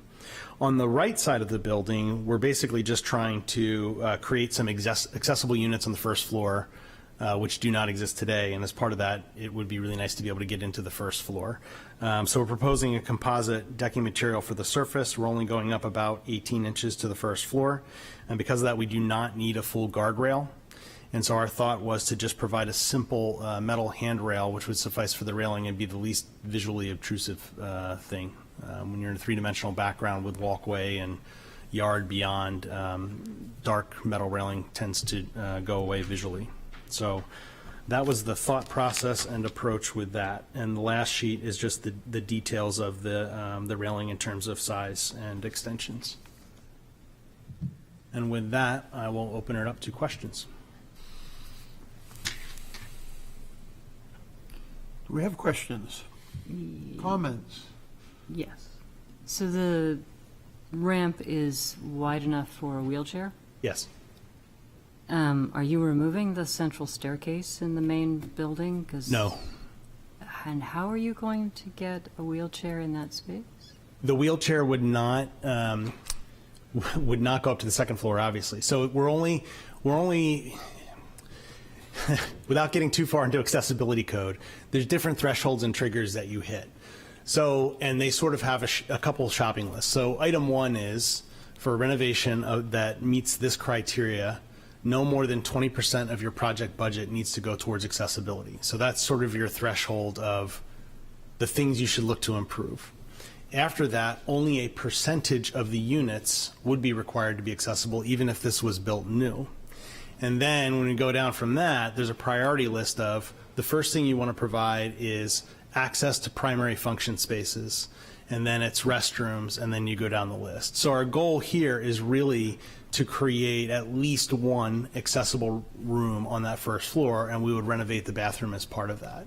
So there's enough room to get into the door and maneuver to that front room on the left with accessible clearances without having to change anything other than the bathroom and make at least one of the units accessible that doesn't exist today. Well, thank you. This is really not our purview, and that's, for you to have planning. How high is that privacy fence? Is that obscure? It varies a little bit, but gate. it's at least What about the 5. It's at gate? least 5 feet high on the left there. You can see it on sheet 2. You can see it from Islington Street, and so Yeah, the gate's the same height as the fence. yeah. So is everyone happy with that as far as screening goes?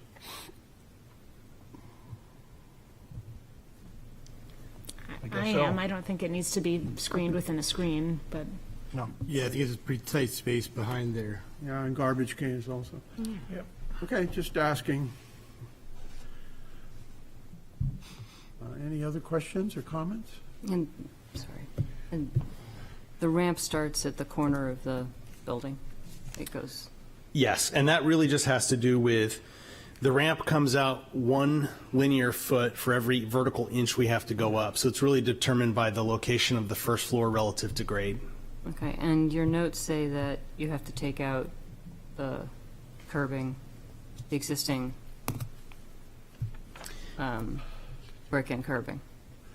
Yes. Okay. Yeah, we'll have to do that to get the structure to support the ramp in place. I guess the only concern I have is the metal railing, Okay. given that this entire structure is wood and traditional We talked moldings about and that so on. quite a bit, and I guess we would be open to substituting that for a painted AZEK railing system, which we've used in the HDC before, and then it would have a separate 1.5-inch diameter handrail with inside of that. I guess our thought process, and we talked about this internally quite a bit, is that when we do that, it's going to be a full residential guardrail with traditional balusters. And so it's all of a sudden it becomes visually quite a bit, especially relative to what it's screening on the existing building.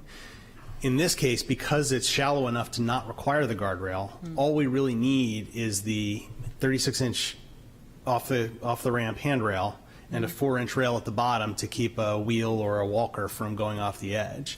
And so in our view, having that be black in a 3-dimensional space where you have a backdrop of yard, walkway, et cetera, it really visually minimizes that relative to the existing building.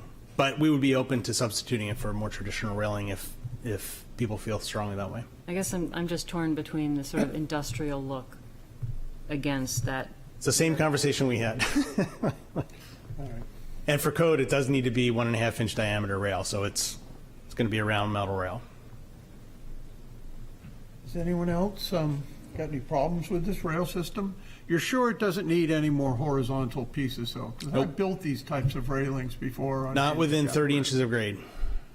Okay. No guard required. They assume that if Johnny tumbles 18 inches, he's okay. 30 inches is the cutoff. 30 inches? 30 inches above grade. Then you need a guardrail. Okay, any other? Yes. I would just say maybe you can just put some filigree on it and make it look a little more traditional, but I would not go, like you said, I think you're handling the rail perfectly well. The less is more. That's where we ended up.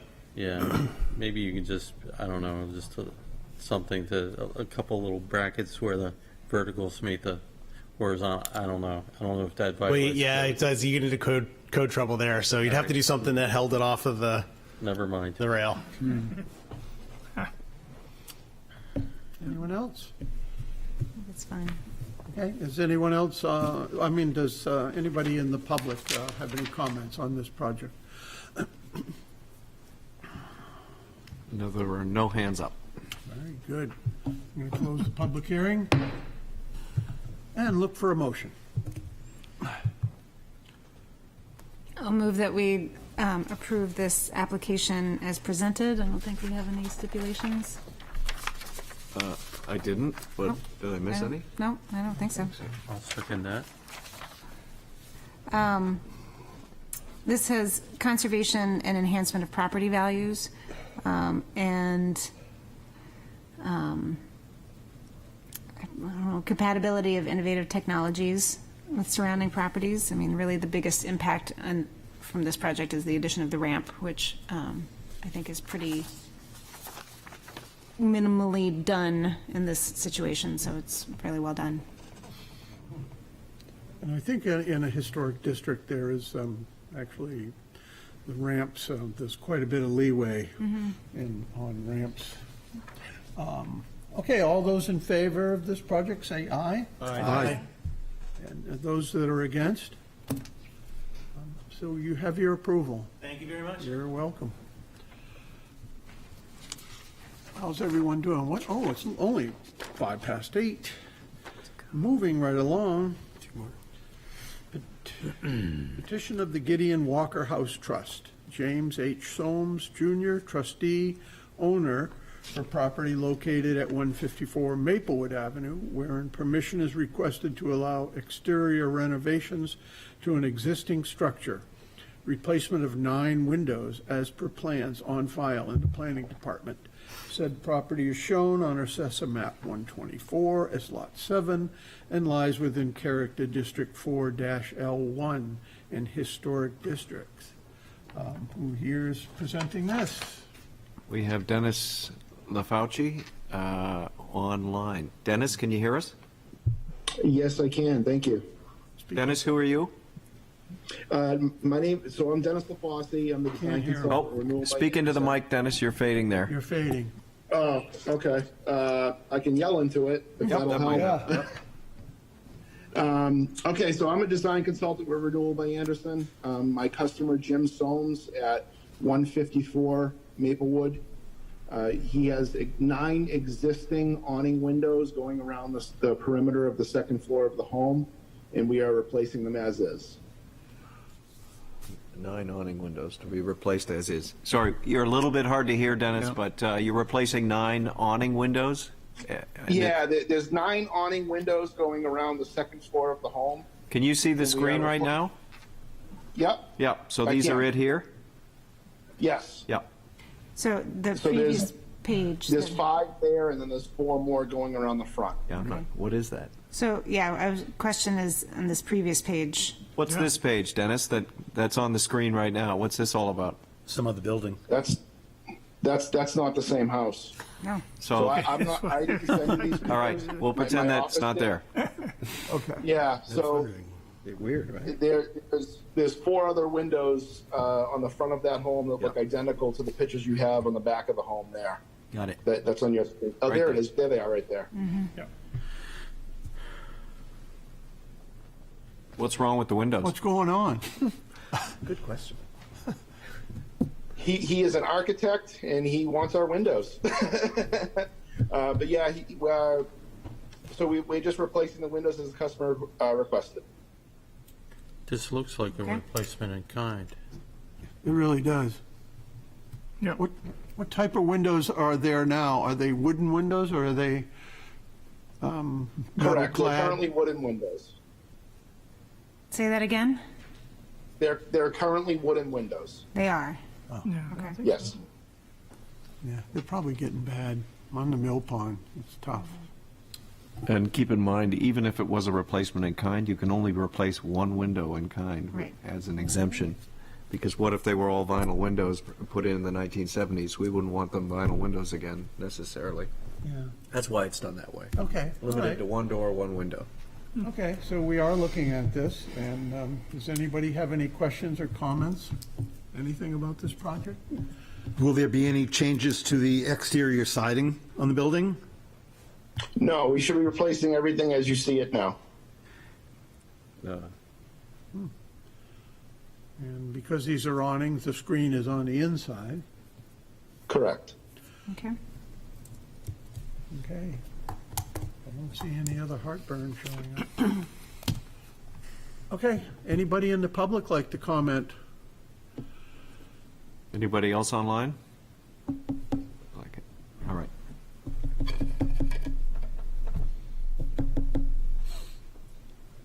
All righty. You don't see anybody? Nope. So, looking for a motion. Motion to approve as provided. Second? Okay, there's a few comments here. It is, I would just, findings of fact are that it preserves the integrity of the district and is consistent with the special and defining characters of the district. Okay. So all those in favor, please say aye. Aye. Against? All right, you have your approval, Yeah, I shut them off. voice in the sky. All right. Surrounding property. Yeah. It seems alls I have to just say is I'm looking for a motion on every one of these. This is fine. Yeah. It's Very good. Oh. It's early yet. Petition of Sheaf Street Condominium Association owner and Smith Family Declaration of Trust, Todd C. Smith, trustee applicant, for property located at 159 State Street, unit number 3A, wherein permission is requested to allow the installation of mechanical equipment, HVAC condenser, as per plans on file in the planning department. Said property is shown on Assessor Map 107 as Lot 46-303A, lies within the Character District 4 and Historic Districts. Who here is to present this? Anybody online? Check online. There is one person online, but their hand isn't up. No, this is a Matthew Beebe Oh, project, and he's not here. well, let's continue it to next week I move or that the we- end of the agenda. Okay, I move that we move this to the end of the agenda, and if nobody comes, it'll be next week. Second that. Yeah, I'm not sure what to do. Okay. All those in favor? Aye. I'd encourage you to look at the property for those of you that haven't been there, looking at the image on the screen and from the packet. What are they trying to do? Put a condenser here, up on the wall. there. Putting it hanging on the wall? This It's is kind of a taken- shame they can't get some trash cans to line up Yeah. next to it. Yeah. Alrighty. Wow. Is it a heat pump type of situation? Must be. Must be. I mean, well, unless somebody shows up and tells us otherwise. That's what I believe. Yeah. Can I request a very quick break? Okay. Since I feel like this one will be not quite as fast. All righty. This next project. All right. Okay. So For voting. take a 5 or 10-minute quick break. Thank you. Here we go.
hope they're happy with what they get. Okay, everybody. We're back with our very short break. So we have a request to postpone. So moved. I guess I should read this. Yes.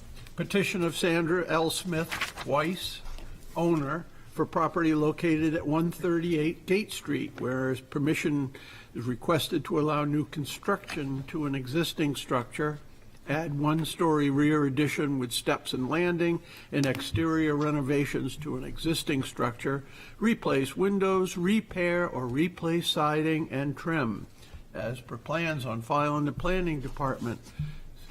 Property is shown on assessor, and I don't have the right sheet here. Here it is. Map 103. Yep. As lot 54. Lies within general residence B and historic districts. David? I'd like to move, we postpone this till the next meeting. Yeah, June. Okay. Second. All those in favor? Aye. Against? Mr. Cracknell, we don't have drawings, though. Of? I don't see that in my packet. Of what? One? No, you don't have them No, because 'cause they it's postponed. request to postpone, so we didn't send it out. So you didn't send it out. But we will send it out well in advance of the next Okay, meeting. it's on, it's on my turf, right? You know, we should have known that. Yeah. Apologies. All right. Point taken. Don't get him upset. Yeah. Okay, so we have a work session public hearing requested by 129 State Street LLC owner for property located at 129 State Street, wherein permission is requested to allow renovations and construction to an existing structure, removal of the shutters, addition of dormers, and roofing and siding changes as per plans on file in the planning department. Said property is shown on assessor map 107 as lot 47 and lies within the Character District 4 and historic districts. And who's here to present this? Good evening, Chairman, members of the board. Shane Forsley with Hampshire Development on behalf of the owners of 129 State Street. I'd like to thank you for all the constructive feedback that we've received over the past few work sessions. And I'd like to jump into some changes that we've made incorporated in this packet before you. And this is work session public This is a hearing again. work session, so. So why don't you highlight the changes, because you're going to have to present it all in summary for the public hearing portion. Great. Which page? So first off, we'll jump to sheet 3D1. That'll be your 3D perspective. Okay. Wait a minute. First and foremost, a bit difficult to see in this, but we'll look at it in elevation. We took your feedback on the Oculus and its changed form. We've referred to it as a broken pie. Essentially, what we've done is, instead of having the Oculus protrude up from the roof, it follows the slope of the roof. And if you jump ahead one sheet, Nick, actually I should say to sheet A 2.1. Not 1.3? No. Okay. 2.1. Got it. Right here. You can see the Oculus follows the slope of the roof, is intended to project about 6 inches with a curb. Lead-coated copper for the side walls, but this is what we've come to for the design of the Oculus. Another change you'll notice on the rear side on Sheaf Street, we've removed the hip or doghouse dormer and replaced it with a skylight. Okay. Yep. That's the same sheet. Yep. You'll also notice critical building dimensions have been added to this: midpoints of roof, building heights, dimensions of the property and footprint. We went through the exercise of calculating additional volume, understanding that the hip addition up above or in between the original structure and the addition for a total of about 3.5% of the total structure there. Is the red dashed line the existing? Correct. Yeah, okay. And that red dashed line is actually shown both in elevation and in plan view, so you can see the footprint there. I'd like to make a comment regarding the siding modifications. I misspoke the last time we were here saying that the existing siding was vinyl. In fact, it is hardy board or similar. The installation wasn't done so well, and it threw me off. So it is in fact hardy board, but we intend to replace it with wood siding. Sorry, where, even on the property line, they're going to let you do that? Okay. You putting den glass behind it or something? We will achieve our rating Okay. on the structure, yes. He's not going to tell you. You'll also notice the existing pediment on the pedestrian entry of the masonry building is shown as it is today. We took your feedback and thought that it was important to maintain that communication between the entryway and the roof of the historic building. Am I on the right sheet for you, Shane, here? I don't know. You are, top Okay. right there. Yeah. So that's the existing. But it's still got the shutters and all that on it, though. Yeah, that's just the Where's existing. the proposed? Oh. Which sheet? Down on the left. Oh, I'm sorry. Left? Go down. Yep, if you're on was 2.2, it'll be in the bottom left. Isn't that it? No. No, that's the side. Yep. Oh, that's what I It's the barren one. meant the side.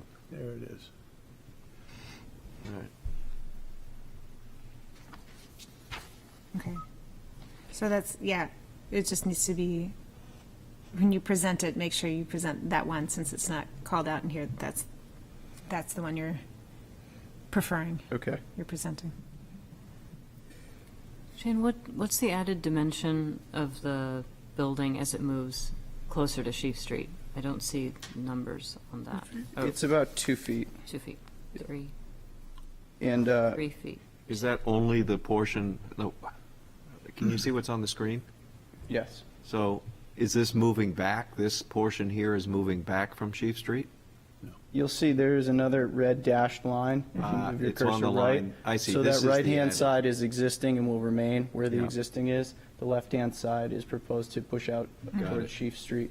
And to your point, we've contracted a surveyor to proof rear yard setbacks. Our intention is not to protrude on the Sheaf Street frontage, putting us out of compliance. So in the event that we are expanding onto Sheaf Street, we will retract that back to where you see that red line there. To the existing? Yes. What's your estimated amount of setback you have now from this sidewalk there on Sheaf Street? That's About 7 feet, to the proposed, and maybe 10 feet to the existing? correct. So either way, not enough room to park a car, unless it's Right, sideways. unless you were to park it Yeah, parallel. parallel to the street. Correct. Which you could do. You could do. There was one there when I went by earlier today. And as you all know, as you travel up and down that street, the various properties sit right on top of the existing street or newly constructed sidewalks at either end. And then as you get to the midpoint of the street on this particular side are set back a little further with the incorporation of parking lots, backyards, that sort of thing. But on the adjacent side, everything's right up tight to the property lines.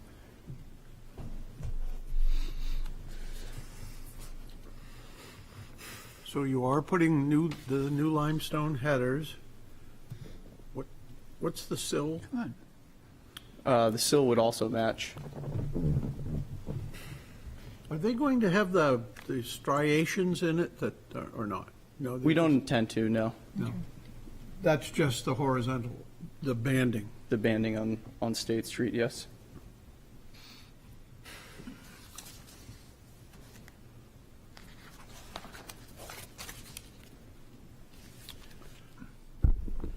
And which door are you going for the main, The intention would be to preserve the existing pediment, which communicates with the existing roof with the dental molding and all that detail up top.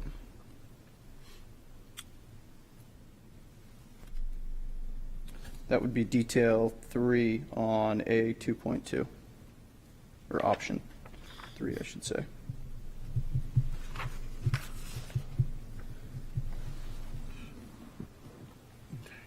And sheet 4.1 will show you all the trim profiles and details of the windows, cornices, eaves.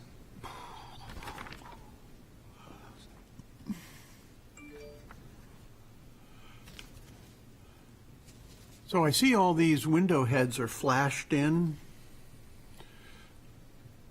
Is that going to give you trouble? I mean, are you going to repoint the whole building? We intend to wash and point the building as needed. I think you're referring to the LED flashings that Yes, come over the existing. I am referring to that, yeah.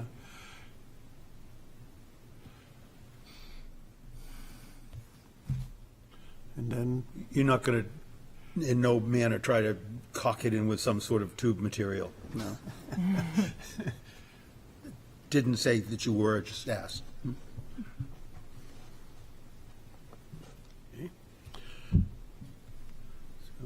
The masonry, particularly on the front and side, need some attention, as you saw, with paint adhered to it. But our intention is to clean it, get it back to a fresh product.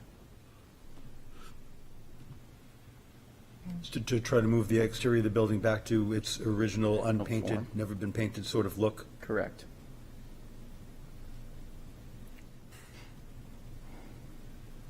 okay, any other questions? This is a work session. Any general comments? or- Work session. I'm having some heartburn. I'm sure everybody's excited to hear that. But They do hear me have out. medication for that.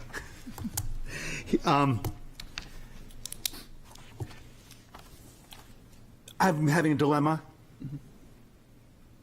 We have a historic material, not an original feature to the building, I think we're fairly certain, but a historic nonetheless treatment that's been replicated at some point. And it doesn't suit the owner's interest in the building, and so it's being removed. And I can't say that I'm hugely against that,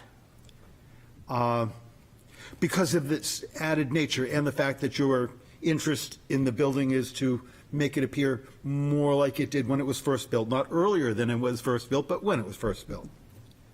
But in the process of doing that, you then want to cut existing brick away and put granite headers in that were never there. And actually, I was there this afternoon, touring around and looking at a number of buildings, and I'm not going to swear I know when every building in the neighborhood was built, but typically one could say that there are federal period brick buildings there, and then there are late federal period brick buildings there. There's some with a pressed brick. If you stand in front of your building, diagonally to the left, there's a Hanson building with a pressed brick, has stone lintels. But most of the other buildings in that neighborhood, on Sheaf behind you and across the street with what used to be Richardson's Market and the building next to Richardson's Market, those buildings are all of that same middling to early federal row house buildings, and they don't have granite headers on their windows. None of them do. And interestingly enough, the left-hand half of what was once Richardson's Market has a horizontal band on it of limestone-like material, like your building. And it doesn't have stone headers on the windows. And so I'm wondering if we're undoing something that we actually know did exist there, that currently in one way or another does, and trying to move the building back to its an earlier time, which never existed, by putting granite headers on the windows. And I'm getting stuck with that, and I don't like it. I don't like it. I don't think that's, I don't feel comfortable with that concept. But I throw that out as part of an argument. This, unlike a new building or someone making some drastic changes to a building, this is someone trying to do the good care and feeding to a building to make it part of representative of our community. Okay, discuss amongst yourselves. All righty. Do you have something to say, Reagan, here? Making some noises. Yeah, no, he brings up an interesting point. And we dealt with this similarly on Bow Street.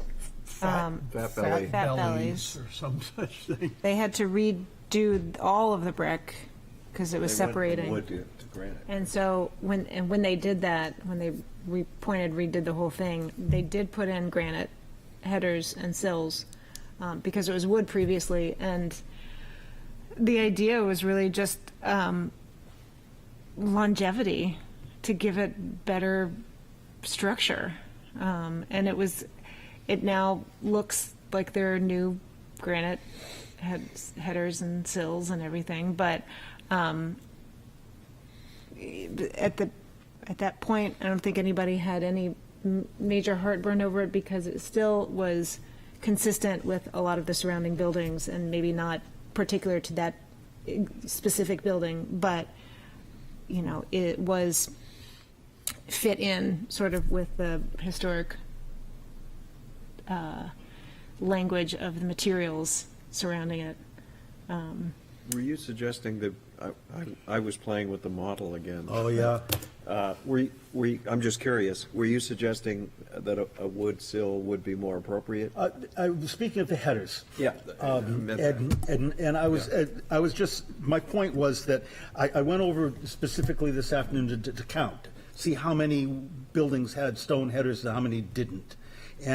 And most of this, there's a moment, and I can't say that I know why they did this, but there was a moment when it seemed like they abandoned the heavy headers. We see intruded as stone headers or stone-looking headers on the Warner House further down the street. But this particular group of modest brick buildings that have what I think architects refer to now as a punch window, where there's no ornamentation at all, just a good clean hole in the brick wall as a window opening. And there are no headers showing outside on any of them. I believe that in the day they put wooden arches on the inside and spanned a couple of courses of brick over those, and on the outside they put a thin strip of metal on top of the window casing and laid their brick on top of that. Not a structural member that anyone would consider today, but No.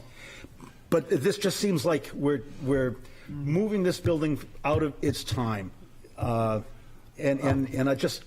I wanted to have this conversation so we all could have some piece of bite out of this apple. Yeah. So this, Okay. yeah, no, I just wanted, so to be clear, underneath these applied header things is just brick. It's not like it's There is covering no up lintel. there's no wooden. That's it's just correct. brick. No, Okay. no. I just want to be clear. If you go down a little bit and look at this picture Yeah. along State Street, you see Yeah. the buildings next. But I don't think that he's moving it out of the time. He's moving it into a better quality construction. In other words, if this were 1830 and they had the money, they would have used the lintels. And I don't think we can argue with that. I don't have the heartburn over it anyway. Well, just to, I guess, then continue my conversation to the applicant, I appreciate the diminished scale of the oculus. I think that you're changing that dormer in the back to a skylight has a great deal of benefit to the streetscape, so to speak. I have one other remaining question, which is, are you going to continue to support the deck of your next-door neighbor on the back of the building, the east side of the garage?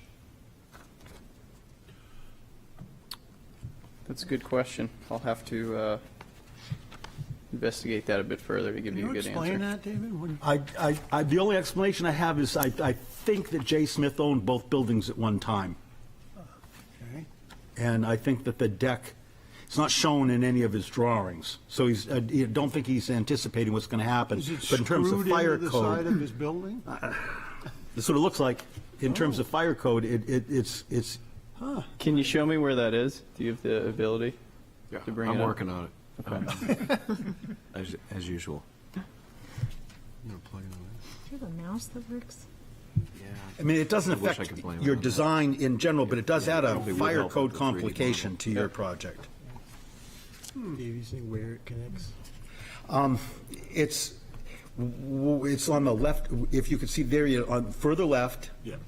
on the next building, that deck right there, Yeah. swing to the right, and right over there. Is that posted, or is that? I don't see a post. Or is that, no, I don't see a post either, so I mean, I underneath, yeah. assume that's bolted to It's a the side of ledger. the building. Yeah, which, Mr. Cracknell asked a question about fire code and the rest of that, and I don't see how they get out of this one. Someone needs to get out the Sawzall. To answer your question, we would temporarily support that and meet any code requirements. I'm sure Pat Howe and everybody over at the department would like us to brace that properly, as well as quarter it off at that end. You raise a good point.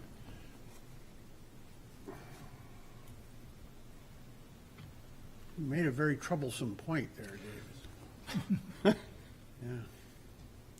Yeah. So if we could open this up to the public, and I'm thinking there might be somebody here who's next door with their deck attached to this guy's building. So if anybody in the public would like to speak to this? Can I present something to the board? Sure, and just so you know, we're still in work session mode. I don't know if that I don't has know if any. it matters either. Okay. Well, it's more casual. Yeah. Okay. So I'm Marie Bodie at 121 State Street, and I think what's very important, thank you, Mr. Adams, for representing, the adjoining property that we live in at 121 is also a condominium associated with 123 State Street, and that deck is adjoining the subject property here, and it's of great concern to me because as we presented to the HDC back several years ago to extend our deck 3 feet, we had to take unusual steps to fireproof the underneath of a deck. So they are proposing to relocate their garage to adjoin us. I would think that there would be a lot of concerns, and again, being an association, we are 50-50 owners with our abutter 123 State Street. So as the board here knows, we have issues with regard to this project as a whole. So I don't think that we would be inclined to sign off on this, especially with this being a matter. The other thing I'd like to mention is it's been discussed that this is a row house. This is one of 3 that I depicted in the presentation that I sent last month. If you look at the State Street side, which you all had, to use your words tonight, heartburn over placing dormers on the front on State Street, I suggested at the last work session that you consider that Sheaf Street is the front door to many of our neighbors. And there are some here tonight that I think would also like to speak. I don't know whether I should review all of my comments at this point or hold them to that for the point being, but I guess that's where I'll start. Thank you. Very interesting. And it's a condominium association.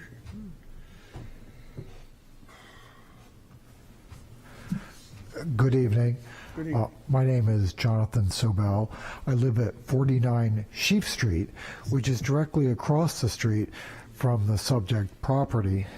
I'm a bit hoarse and I'm wearing a mask because I actually am headed to Mass Eye and Ear tomorrow for a little surgery so that I can speak a bit louder. You may be fortunate that my voice gives out before I get to the end of the speech and save you the time, but thank you very much for listening.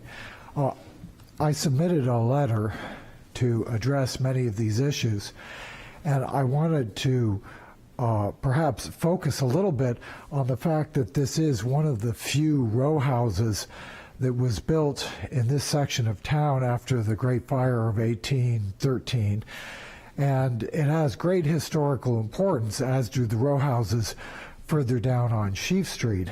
So the proposal here has a lot to do, in my opinion, with creating a bigger and more massive building as a termination of the row house. And in fact, it now dominates the row house appearance. So I think that although the applicant may want to do all of these changes and expand this, it's to what end? It's to the reduction of the importance and the visual appeal of the existing row house. Now, to go to Mr. Adams' point, I call them pediments above the windows. If we go back a decade, when this came before the Historic District Commission, there was great discussion and great research into what this building really was at one point in time and how did it represent the historic nature of the row house at this location. And those pediments were debated and approved by the HDC. And now here we are a decade later. Why are we removing them? You know, this very board approved them. It's almost like the Supreme Court. Is there such a thing as precedent? Can this board, with its opinion, establish precedent? And I believe it can, and it does. And in this case, the applicant is saying, well, to heck with that precedent, we're going to change this building all around. And we're going to subvert the row house appearance to a massive build-out at the end of the row house. Excuse me. So just in very intellectual terms, I think that this board has to consider the applicant's proposal in the context of the row house. Now, you know, tonight, the McHenry firm presented what used to be Emilio's building with massive dormers on the roof. And you'll notice I wasn't here to oppose that because in that case, that's very much a standalone building. And I think you have a much greater liberty to expand it, change it, make it look a little different. But here, this is exquisitely sensitive. This proposal is not being responsive to the history of the row house that existed. So I object to a number of the proposals. Finally, I also object to the expansion and the changeover of the garage. You know, if you go back just 4 or 5 years, the Friends of Sheaf Street and the city spent many hundreds of thousands of dollars improving this street, improving the water, the sewer, the landscape, the brickwork, the lights. Everybody's been very committed to improving this street. And now we're proposing massing the end of this building, expanding the garage, and visually choking off the viewscape of Sheaf Street. Let me put this in a different way. The extension of this garage is actually into the narrowest part of the street. The street goes from wide to narrow at both ends. So in this particular case, the proposal is to choke off Sheaf Street by expanding this garage further towards the street. Now, I was here when Betty Wood owned this. She purchased it from Jay Smith, who did in fact own both of the two end, what are now condominiums, this building plus a condominium. So she had a small garage award on this building that was subordinate to the row house. And it was approved for her to put that there. Then the next owners came along and they constructed this, which is much larger. Now we're going one step further and aggravating it by moving the expansion into the narrowest part of the street. So it now becomes visually even more choking. So for that reason, I also oppose the first story proposal. So that's kind of the overview of this, and I appreciate very much your time, and I do recognize that all of you are volunteers, and you spend a great deal of your time and effort on this committee. Thank you. Very eloquent. Thank you very much. Thank you, Jonathan. All right. Anybody else in the public? So I think we've bumped into a little problem here, Nick. What? They're changing this structure to a garage, and they're going to have to, they have, the people's deck next door is attached to it. To me, that is a problem that should be resolved. Well, they're going to have to resolve that with the inspection department in order to proceed. And, you know, I don't know that we know enough about the situation and whether easements have been provided between the prior owner and the condo I association. would assume if there was an easement that the owners of the condominiums would have known, you know, that there's an easement. Well, that, if there is no easement, then there's, you know, the two parties have to sort out how to commingle space. It's not really our business to do that. No. And it's not our business to be concerned with the extension of the building 2 feet closer to the road.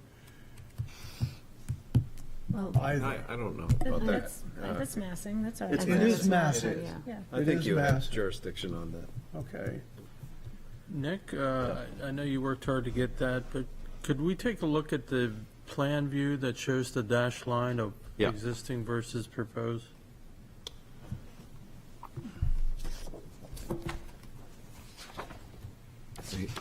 This one.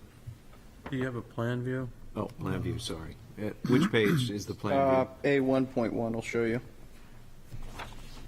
And to your point, Nick, there is a technical and code analysis for this sort of situation that will have to be discussed with the building department Okay. as far as the neighbors,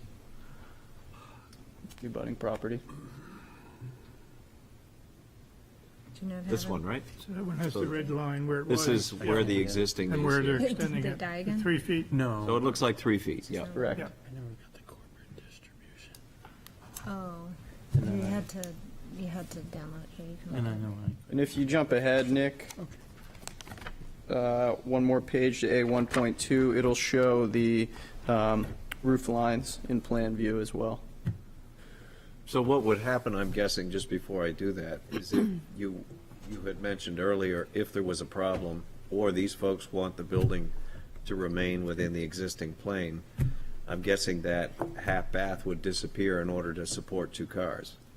Correct. Yeah. So that would be the implications of not protruding 3 more feet out into the Sheaf Well, Street. the point has been made that the street is very narrow there. So which page am I going to for that? I don't know. Well, I'm asking Shane. If you feel necessary, you can see the red-lined roof plan on A1.2, the next sheet. Okay. Oh. And that's over here? Yeah, on the Yeah, both left-hand of them. side. Okay.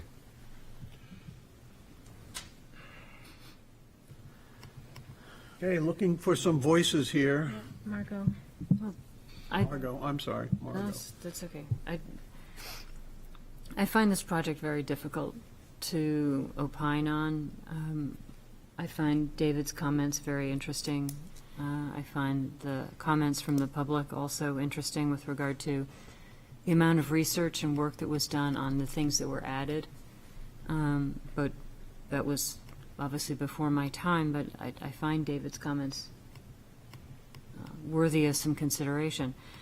I'm also concerned about the massing of this addition. I think you've done some work by taking out that one doghouse dormer, yes, but starting to look at just the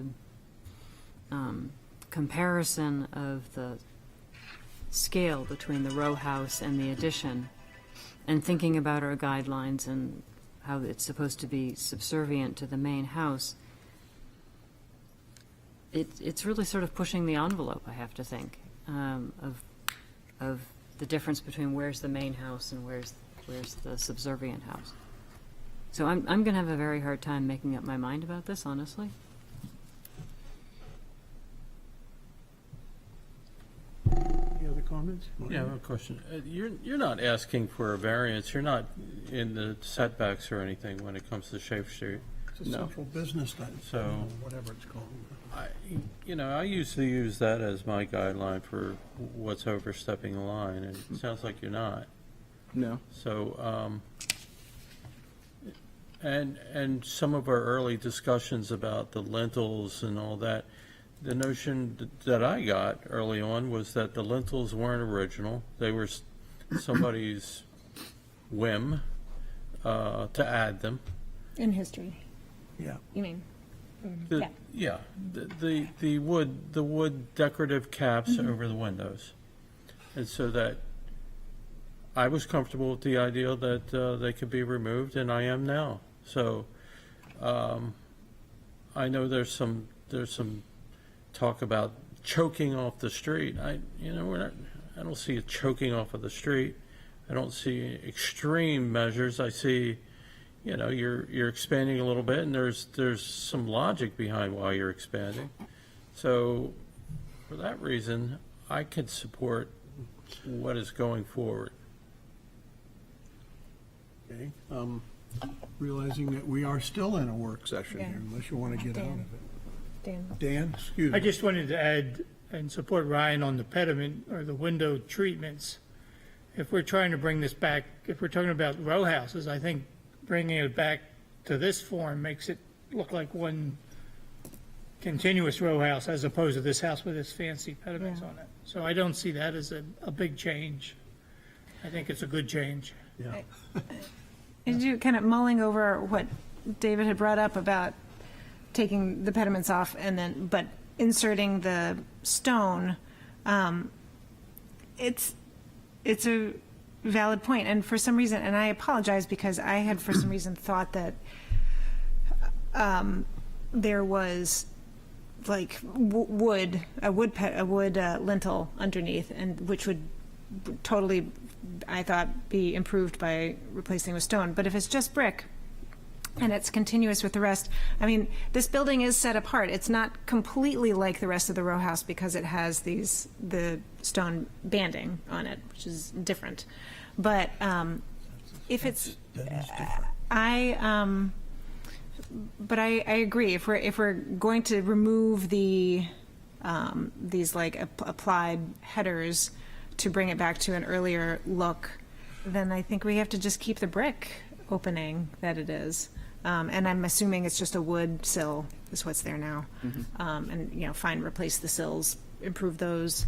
But I think I agree that it needs to be true to its, if we're going to do that and say we're being true to the original form, then we need to be true to the original form. But like David and most of the other people, some of the other people here, I am fine with the rest of the improvements, the changes to the rear. I don't see it as grossly more than what's already there that was approved before. You're bumping it up more in the back, but you'll deal with the setbacks and property lines. And I also like what we've done with the Oculus. I think it will make it a lot less visible, and I think probably more historically accurate the way it's constructed. So I think that's great. Thank you. I guess I could see the stone lintels, and I could see the non-stone lintels, yeah. Thank you, Chair. I'm going to agree on several points. I hear the concerns of the butters and the neighbors, and I know Shea Street very well. I've spent a lot of time back there as a child and walking to work and such. And I understand how visually it kind of chokes off. But I do think the street is lined with the two brick kind of sidewalks, and I think the street itself is the same width from beginning to end. I understand visually it has that effect with that parking lot in the middle before this house. But I think I'd have to agree with Mr. Ryan on that if it doesn't go, if there's no other permits or other, the word I'm looking for, variances, then I don't see a problem with it, staying on the property owner's property. A lot of these properties go right up to the property line. I mean, he's not necessarily doing that. I do understand the concern of adding an addition and then making that addition bigger, and then where does it stop? Where's the end of the thing? For me, I would say it stops where you would need a variance. And then I think on the front, I think I'd have to say, once we start removing brick, and then it's disingenuous to the history, then I would have to disagree with the removing the brick to put the granite header, yeah, the lentils. Yeah, and thank you for making the Oculus smaller. So Thank you. I've taken things a little out of context here by listening to the public, and then we're still speaking. So I'm going to close this work session right now and open up the public hearing. If you want, I'll read it again. I don't think you need to. Do we want to? Give them an opportunity to summarize any. Yeah. Right, and if you want to make any last minute changes So after hearing this? Yeah, this was a work session, you understand Correct. that? So if you want to make any changes to your project, knowing that we are soon to vote on it, it's up to you. Yeah, I think my few comments would be the incorporation of the headers and sills, the stone additions to the windows, was a play off the banding on the front side of the building. So that was the intention throughout. I think if it really caused a lot of heartburn for the board to remain. Yes. It would be painted. What are we talking about? I had a question for you. All right. Sorry. You want to get your question over with now, because we're starting this. No, go ahead. I'll bring it up. So what he just said is that he was playing off the horizontal banding, which admittedly is different than the other two row houses, right? Correct. And using that as his reasoning behind putting in these headers. And so to continue that thought, if there was a lot of heartburn surrounding the stone additions, I think that we could go back as a design team and revisit if we would be okay with just a brick opening or a punched opening for that matter. And we could leave it off the table if it was that big of a concern.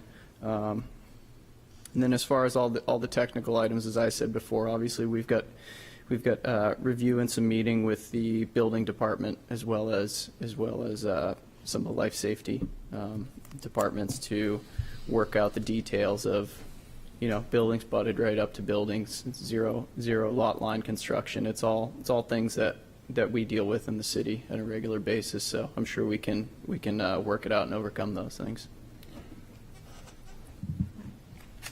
Now should we close the work session? Mm-hmm. Now we close the work session? We did close the We work did. session. Yeah. Okay, I thought you were This still is- talking to it. No, So- this is the public hearing. Okay, great, Yeah. great. So that's the change you're considering based on the feedback you heard. Correct. Okay. Anything else? I can walk you back through it. Yeah. I'm just going to jump ahead to the cover letter you've provided and walk through each of the items as they're called out, make sure we are clear. So first and foremost, we propose to remove the decorative window dressings, or appliques as we have referred to them, as we deem them not original to the original structure, rather a later addition. We would like to replace the windows on the building, and you'll have a cut sheet in the back portion of your packet for that. That would be on State Street, facing the J. Smith Park, and also facing Schaaf Street. And all those windows would be consistent throughout the property, as you see them on the architectural elevations. Touching on the limestone sills and headers, again, it was a play off the banding on State Street. But if it was an issue for the board, we could revisit that and hold it out, talk with the property owner and the design team to see how we'd want to handle that, whether or not a punched opening would be an acceptable finish for them. There are two skylights on State Street on the original structure, as you'll see in the plans, as well as a recently modified dormer on Schaaf Street, which is now a skylight. You'll notice the oculus on the main portion of the roof. It now follows the slope of the roof and projects 6 inches with a lead coat, with lead flashing up the sides. You'll notice a shed dormer facing Sheaf Street, as well as a hip roof addition on that portion of the facade. We have presented two options for the pedestrian entry off the side of the original building. The existing door and lights and pediment would be our preferred option for that. We'd like to replace the existing asphalt shingle roof with synthetic slate. You've got cut sheets in there. We've spec'd a Boral product, which we've used on some of our other projects. You'll notice that the garage entry and the civilian entry off of Sheaf Street have been reconfigured or flip-flopped. We're proposing garage entry on the left and pedestrian entry on the right, which is opposite of how it is today. We would like to replace the existing siding on the wood-framed addition with period-appropriate clapboard or composite, understanding that with close proximity to the neighbors and other buildings, that there will likely need to be a fire rating in between.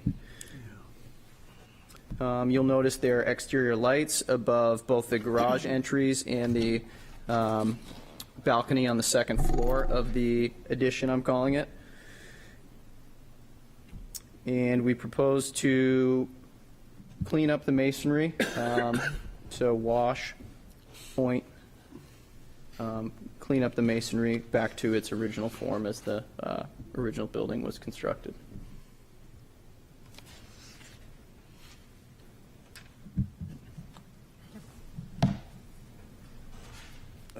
Question. Okay, questions, comments? How does the board feel about the synthetic slate as opposed to the? Opposed to asphalt shingle? Yeah. Yeah. Way better. Way better? Okay. I just remember we had the synthetic slate before, and I wanted to make sure. They're That- very. That was replacing slate. And that particular brand is very convincing. Okay, cool. Yeah, it's on the St. John's Church Awesome. Yep. and 129 Daniel Street. Cool. We had seen another kind at one Yes. point that was frightening. Oh, That's what I wanted to Yes. make sure. That was when my alarm bells were going which off. property was that?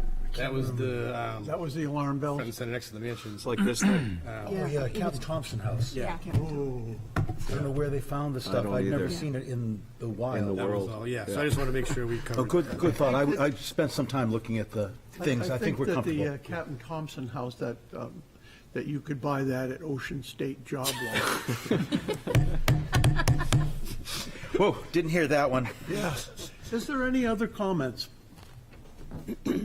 Martin, you don't want to say anything. Well, no, I'm comfortable with, what we said in the work session, and I think I'm ready to go forward. All right, okay. I just would like to say that I hear the neighbors thinking that this is a massive addition, and I tried to follow along and thinking that 3 feet extension and that does not go up to the sidewalk.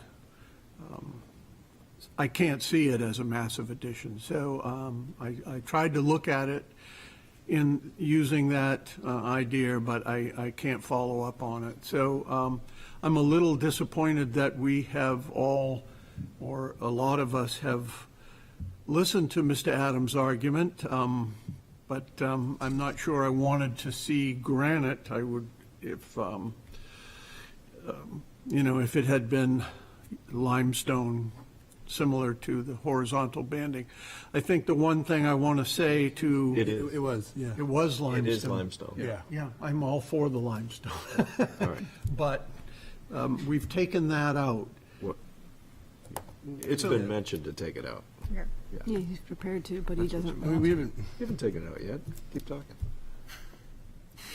I'm not sure where we're sitting then with the limestone. We can, it could be stipulated to be taken out. They're going to, and they will Is it? He's willing to do either. Yes, all right. So I would say that with the limestone lintels, that I am in full support of this project. As far as doing the State Street, excuse me, I'm trying to get it together here. The fact that you have 3 townhouses a row. This one is already different with its horizontal banding, something that we see on the Athenaeum. I'm not sure if that was put in at a later time, but that horizontal banding definitely changes this building from the other buildings. And so I guess I would be in support also. So I guess I'm looking. Take public comment. Oh, yeah, I'm sorry. I have something to You say. still have, Okay, Karen? I go either way on the windows. I always look at it, what would I do? And to me, I wouldn't mess with that old brick. But I don't have a particular love for the current pediments, and I know that they were researched, but there really isn't any evidence that they were there any more than there was evidence that there was limestone. So I don't have any problem seeing them go away. Doing punched openings would be okay, and also the limestone would be okay as far as I'm concerned. Okay. And I do like the Oculus change. I think it lowering the profile and going with the roof is, I think, going to be great. Well, I thank the board for the input because it took a few trips here to nail that down. Yes. Thank you, Chair. And I'm considering walking back some of my comments on I don't like when we remove any original brick, obviously. That's never, I never look at that as a win. But I can also understand, I put my other hat on where you said if they could have built like this, they would have. And I don't want to make you build like they did 200 years ago because they didn't have the money 200 years ago. Yeah. That seems like bad logic, kind of. But so it's kind of a balance of quality craftsmanship, building a strong building, and then keeping the integrity of the history of it. So it's not a deal breaker for me. I'll just say I'm always really nervous when we try to guess what would have happened in the past. Oh, I because understand that. But, as far as the general quality of construction too, if you look at the building on the side, there are at least 2 places that you can see the cracks going up. Yeah. Because there's no did see that headers. in the sidewalk. Yeah. can I just, Yes. for the board, there has to be, are we suggesting there is no steel angle or no lintel at all? And that the triangular section above the window is just suspended in there? There's got to be a structure. On Okay. the sidewalk. Mr. Adams, how exactly are those bricks? The wall's at least 3 bricks thick. Yes. The interior 2 courses of brick are more than likely on a slightly arched hewn piece of wood that sits on top of the window frame, ultimately supported by the jambs of the window frame, which in the day were 2-inch by Substantial. 10-inch, substantial pieces of wood. And the outside, I do not know. I have seen it in one case where the brick were literally laid on the window casing. Again, they were building window frames differently then. And the other case I've seen like this where there's a piece of flat stocks, like something from the tire of a wagon back in the day, pounded out flat and laid across as a piece of metal, but not as you and your engineering brethren would design an angle iron. Angle iron. Right. So I believe, and when I was there, I recall seeing a rust stain, which I assumed was a piece of 3/16-inch piece of metal going across. Even if there was a piece of metal there, it would be iron, not even steel. So, but most of the load is held, first of all, as you suggested, it's really ultimately only about 14 brick, Like that, yeah. the triangle. Yeah. And most of that's held up by the interior 2 wives, which are supported on a sort of an arch. So very few of them fall in, lots of them crack, and we've seen cracks around these windows, and lots of masonry buildings crack, even those that your brethren built. It's the nature of masonry, but very few of them fall in because of something like that. Yeah, but there's no lintel. Okay. Might as well say there's no lintel. There might be lintels coming out. On the other And hand, they there's aren't going to put a 12-inch deep piece of stone in there. They were only going to put a stone in as thick as the outside wide. And then there's no flashing, no weep holes. No. And so, you know. And the mortar's made out of something that's akin to sand. I'm sorry, but, Weep you know. holes. Weep holes. Where's this being anyway, from? You might be running into some Somehow it's lasted. constructability issues. So. Yeah. So if there's not any more comments from any of us, I'm going to just put it out to the public again. All right? So if anyone in the public would like to speak about this project?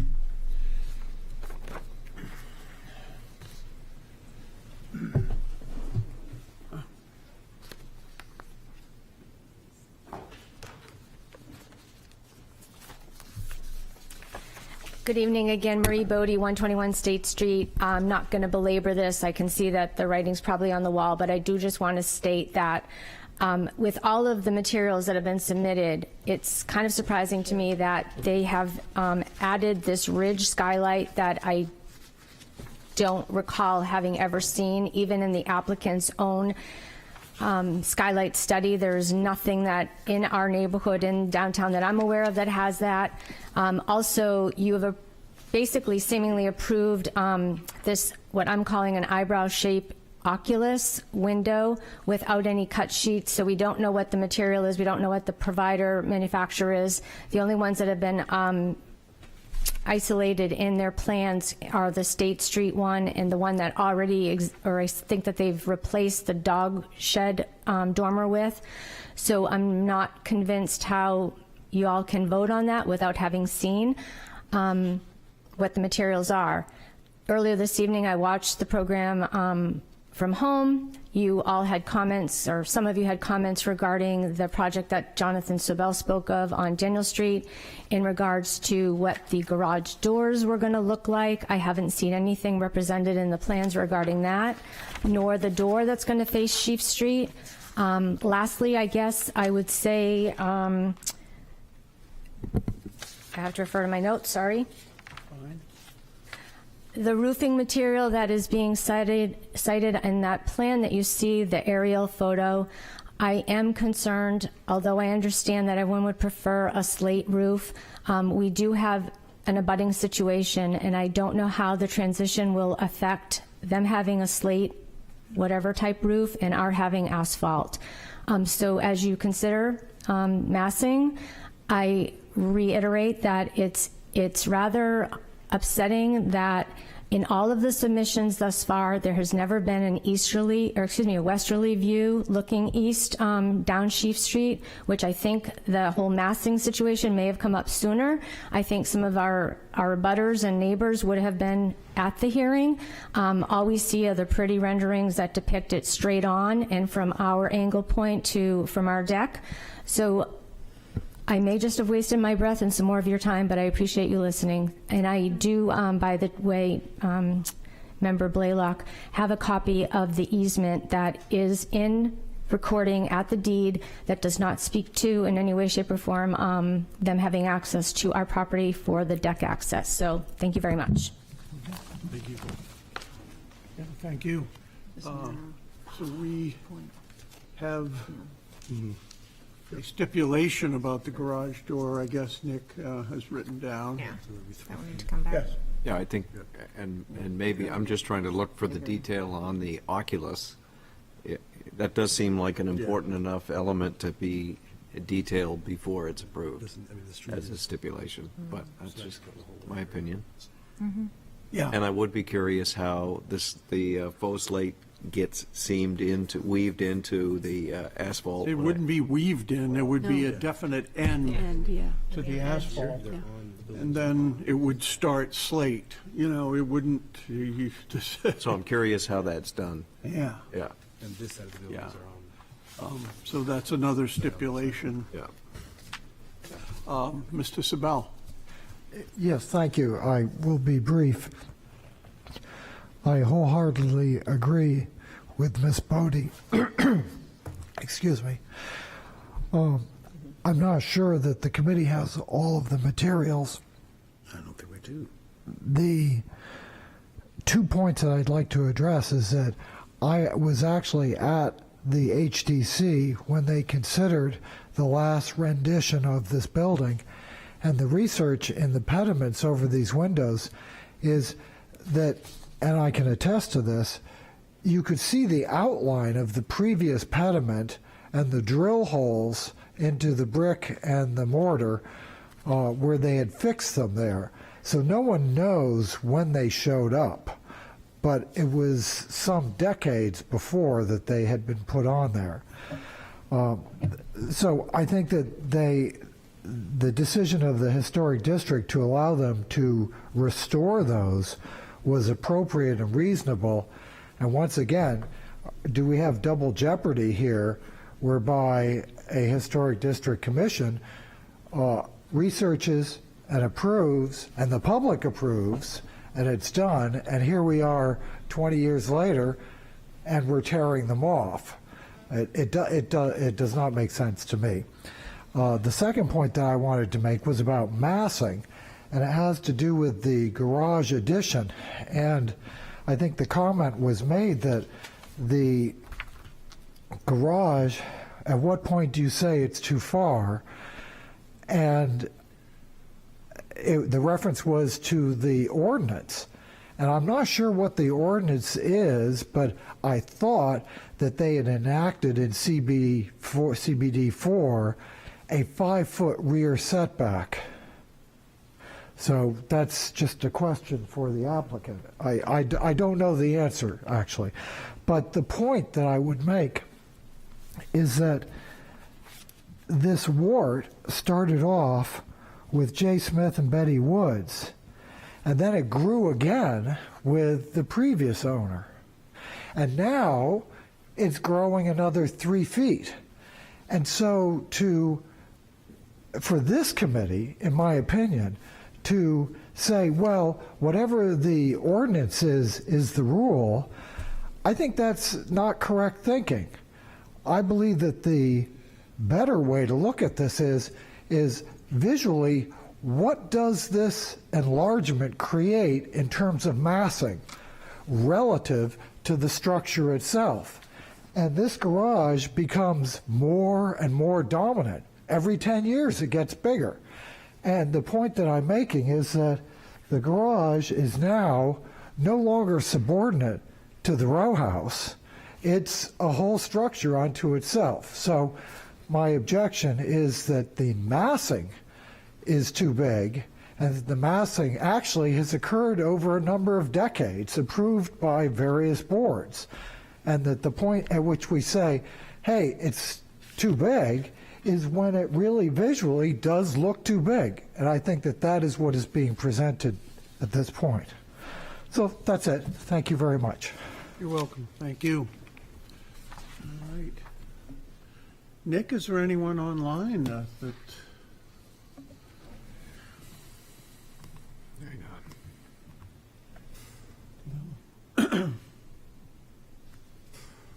It doesn't appear to be anybody with their hand up online. Okay, well, I'm going to close this public hearing and look for a motion. Well, I can attempt this. I'll move that we approve the application with the stipulation that the brick window openings are not, or you can, there are no limestone addition to the headers and sills of the brick. That, what else? The cut sheets for the, Detail. actually, the details and cut sheets for the new Garage doors and the garage doors. The back door, we didn't have either. And the Oculus. And the details for the Oculus come back to us. And the slate roof seam. And the slate roof seam, which maybe you'll end up only considering to do it on the new construction part rather than try to tie it in, because that does seem a little tricky. But any other? I would say, if necessary, due to any zoning compliance requirements, the rear yard setback shall be adjusted and resubmitted for at least administrative approval. it's likely to get any bigger. Obviously, if it gets more encroachment in Sheep Street, it's got to come back. Yeah. And it's got to come back, well, it can if they want to come back. And if it's less, it still should come back for us to see it. Yeah, and just to be safe, half screens for the windows. And I think we should just acknowledge that whatever it's called, encroachment or commingling of 121 with 129, if I ever got them right, that be addressed by the applicant. Yeah. And potentially memorialized in some kind of formal agreement as they're connected. Between them. Have we had a second? Second. Okay. Before, so you've already explained Findings of fact. that you want, you're making it a stipulation that the headers be removed. Yes. Yes, he has presented that the Limestone current, headers, yeah. yes, and that the current headers be removed and the original brick openings remain as is. So, yeah, the decorative wooden Decorative. pediments are gone. Yes. And it's just openings the way It's that just they are. the original Okay, all right, brick openings. yeah, I'll second that motion. okay. Of course you would. Rich, But- I'm easy, aren't So, Yeah. I mean, and again, I also want to just state that I hear the public's concerns. We've been here a lot to go over the massing and everything. I'm comfortable with it as is. I'm comfortable with the oculus and the additions on the back, but because I still, even from these views, see this addition as being subordinate to this main structure. Okay. Do you want to? Yes, my findings of fact is that we have conservation and enhancement of property values, and there's a relation to the historic and architectural value of the existing structure.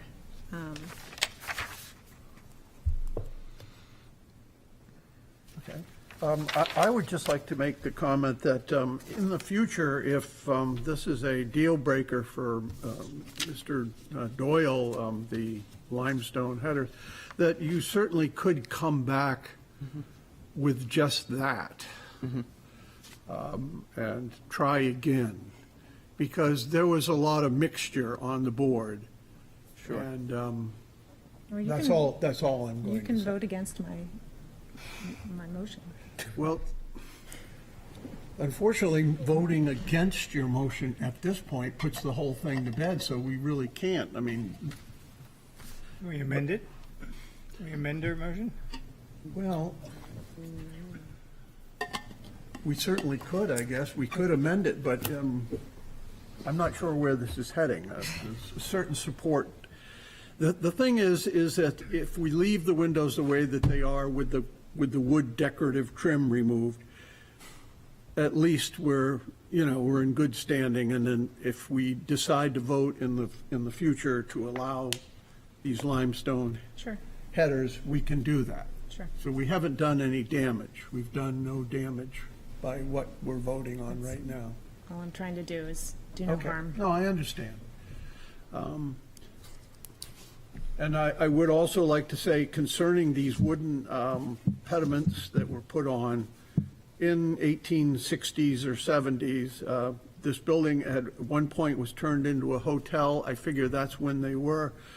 We were looking at this as a site walk, and he has removed one of them, and the building at one time was painted.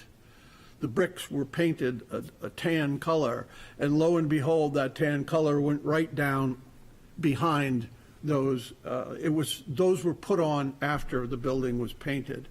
And so it's a very firm evidence that they were added as a whim, somebody said, to add a little bit of Switzerland or something to downtown Portsmouth. And it was a kind of a popular thing also, I would say. So I guess we've got a motion and a second, so I'm going to call for a vote. All those in favor, say aye. Aye. And I'm voting aye reluctantly. And the chair votes aye also. Those that are against? Okay. So you have your approval Thank you very much. with the understanding. We appreciate it. All right. So, do we have a motion to adjourn? So moved. Second. All those in favor? Aye. All righty. Good evening. For my part in that play, I want